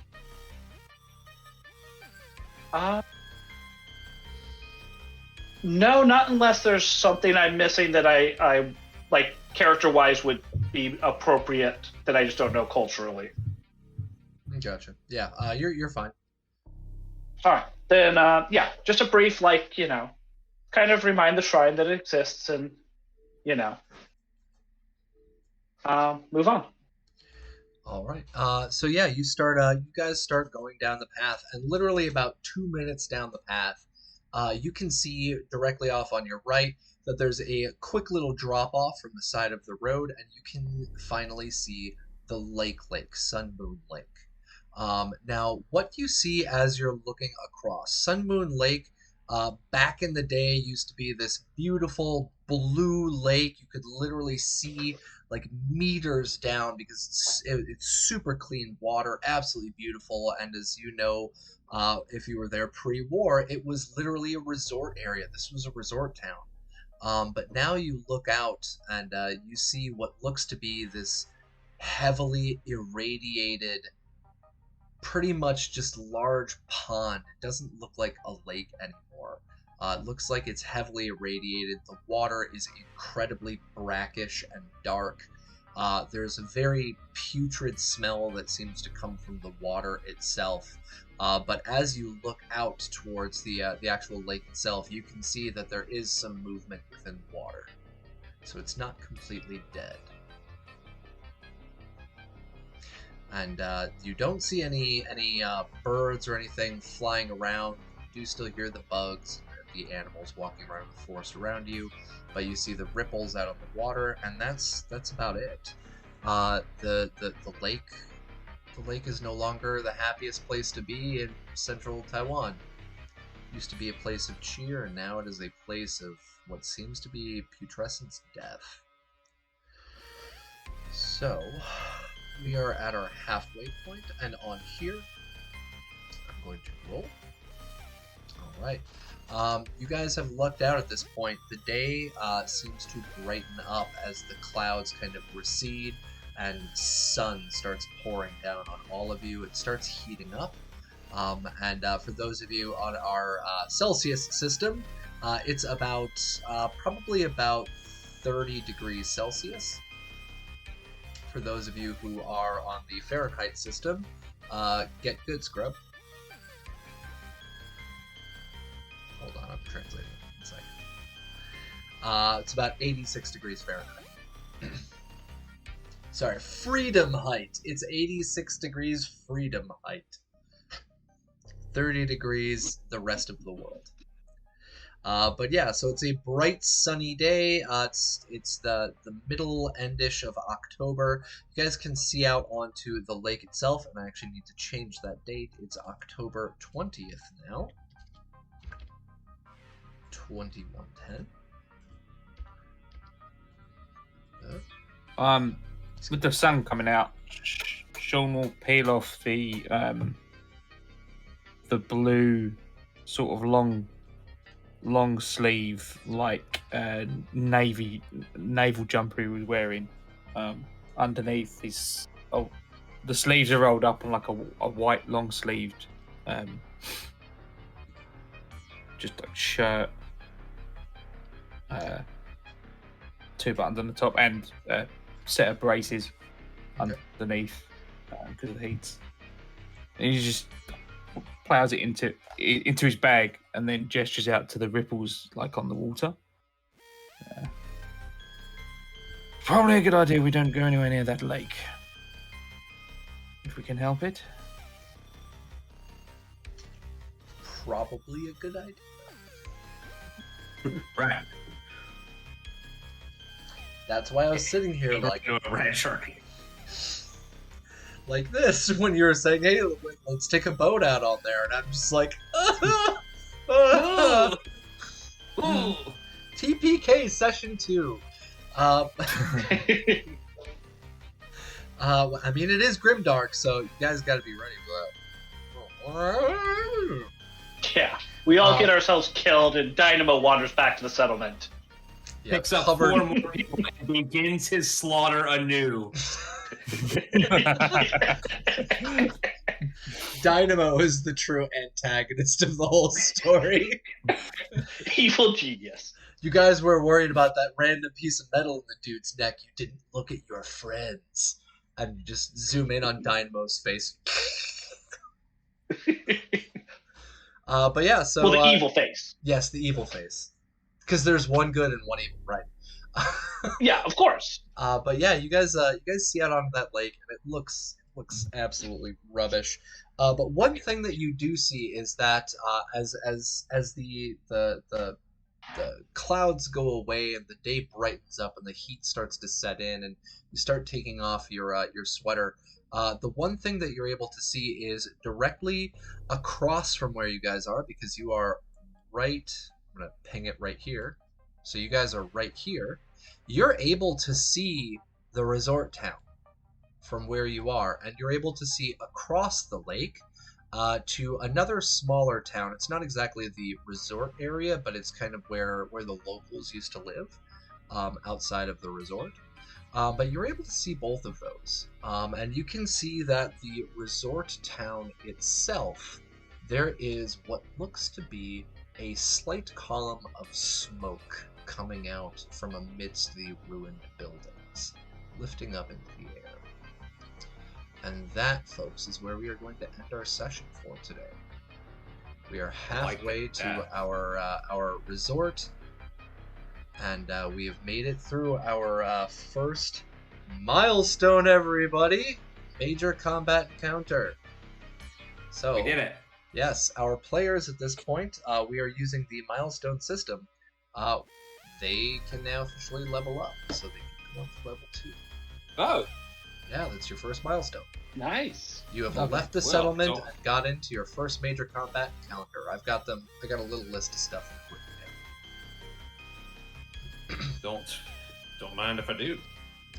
down. So yeah, level up, and when we come back in next week, we are going to have our players at level 2. They have made their way out of the settlement. They are heading out towards the resort. They're halfway there. And I'm going to put a note on here so I don't forget our time that we are ending this on. So 12:04. Time we are ending this on is going to be 10, 11, 12. So it is noon. Okay, so we're ending this at in-game. Oh, in game. Yeah, in-game noon. I was like, dude, I have no idea what time it is. It's 11 o'clock, almost for me, a.m. So it's almost noon, but not quite. Back, did you miss anything? You missed the entire combat encounter and the end of our session. We're about to do our outros. I'm very sorry, T's Games. Yeah, so we're gonna close out here. We're gonna do our outros, and our players are going to take the next week to level up their characters. When we come back in, we will be at level 2 after completing our first milestone. Now I'm going to go in reverse order this time around, and let's start off with Stink Palm. So Stink Palm, go ahead and outro yourself. All right. Well, that was a good session. And I had a lot of fun with that. So glad you guys joined us and everything. I blew some shit up. My bombs really do work. Yeah. So you can find me on the socials at StinkPalm007. And we'll be back here next week. All right, Logar, go ahead. My name is Logar the Ogar. You can find me here on Twitch or on Twitter. On Twitch, I DM a game called Starfinder most Sundays. We're off tomorrow. We'll be back next week. Starfinder is the game about magic and technology and aliens and spaceships, and it's like D&D in space. It's very fun. It's very good. And I'd love for you guys to come hang out with us. And I'll be back next week. Ah! Yeah. All right, Johnny Drop, go for it. And Johnny Drop. You can find me lurking over at the Cybernation Uncensored Discord as Johnny Drop. You catch me here every Friday and Saturday night for Capricious Nature's wonderful campaigns. And if you would like, you can go check out my SoundCloud at Arxon. Alrighty, thank you. Raven. You can find me here every Friday and Saturday. Friday for Fallout Asia and Saturday for Cyberpunk Goes Nomad for with Cybernation Uncensored. You can find me all over the internet at Doña Trece Cuervo. Thank you. Thank you. Captain Mark. Otherwise known as just Mark, if you like. On the Cybernation Uncensored Discord, Captain Mark 87. Same on Twitter, and you can also find me here tomorrow night playing Cyberpunk, and over on twitch.tv/Heroes in Theory on Sunday night. 2 sessions of that before our Christmas break and the end of this big arc and the start of the next one. So do come join in, watch. Ravens, I've spotted Raven in the audience a few times. So I appreciate the support there. I'm proud of that show. It's a good crew. The DM, it's an entirely homebrewed world by the DM Lee, who has puts way too much of his spare time into like filling this thing out. The amount of detail is insane. Approaching, I'm not kidding, Tolkien levels. He's got languages and everything. So do come give that a shot. It's on they're all on VOD on YouTube if you search Heroes in Theory on YouTube as well. Yeah, that'll be it. Thanks for watching us this evening, and pleased to come back next week. Thank you. I'm hoping I can make it at some point in time. I know you guys are playing while I'm at school, so it's not always the easiest for me to be able to come in, but I'll make it some point. We've got vacation. Yeah, well, that's why I mentioned the YouTube and VOD and things like that are always good for that. Yeah, so it makes a fastidious effort to make sure that the games are always on the YouTube like a day or two after we've live streamed on Twitch. Like he uploads them pretty quickly. So awesome. Well, ladies and gentlemen, that is our crew, and I am GM Capricious Nature. Don't forget to check out cybernationuncensored.com for supplements. Check out premium.cybernationuncensored.com for the Kickstarter, which I cannot wait to get my dice. We need to get it funded. We are close to halfway there now. We're over $2,000 out of $5,000 goal. So we're almost halfway there, and I cannot wait to get my hands on the beautiful dice and figures. You can check out my different generators, my different work on my Linktree.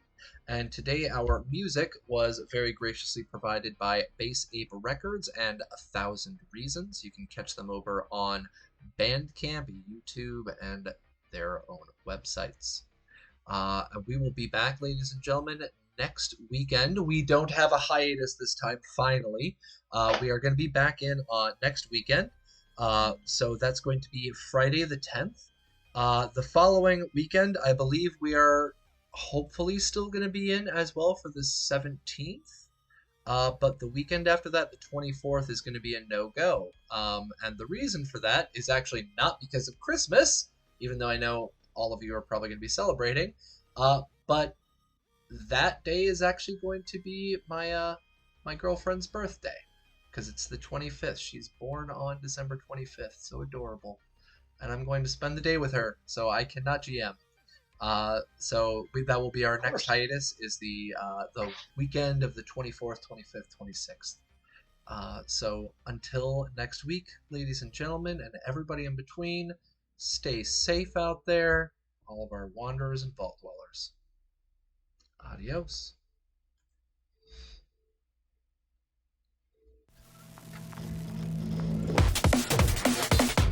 Cyber Nation Uncensored.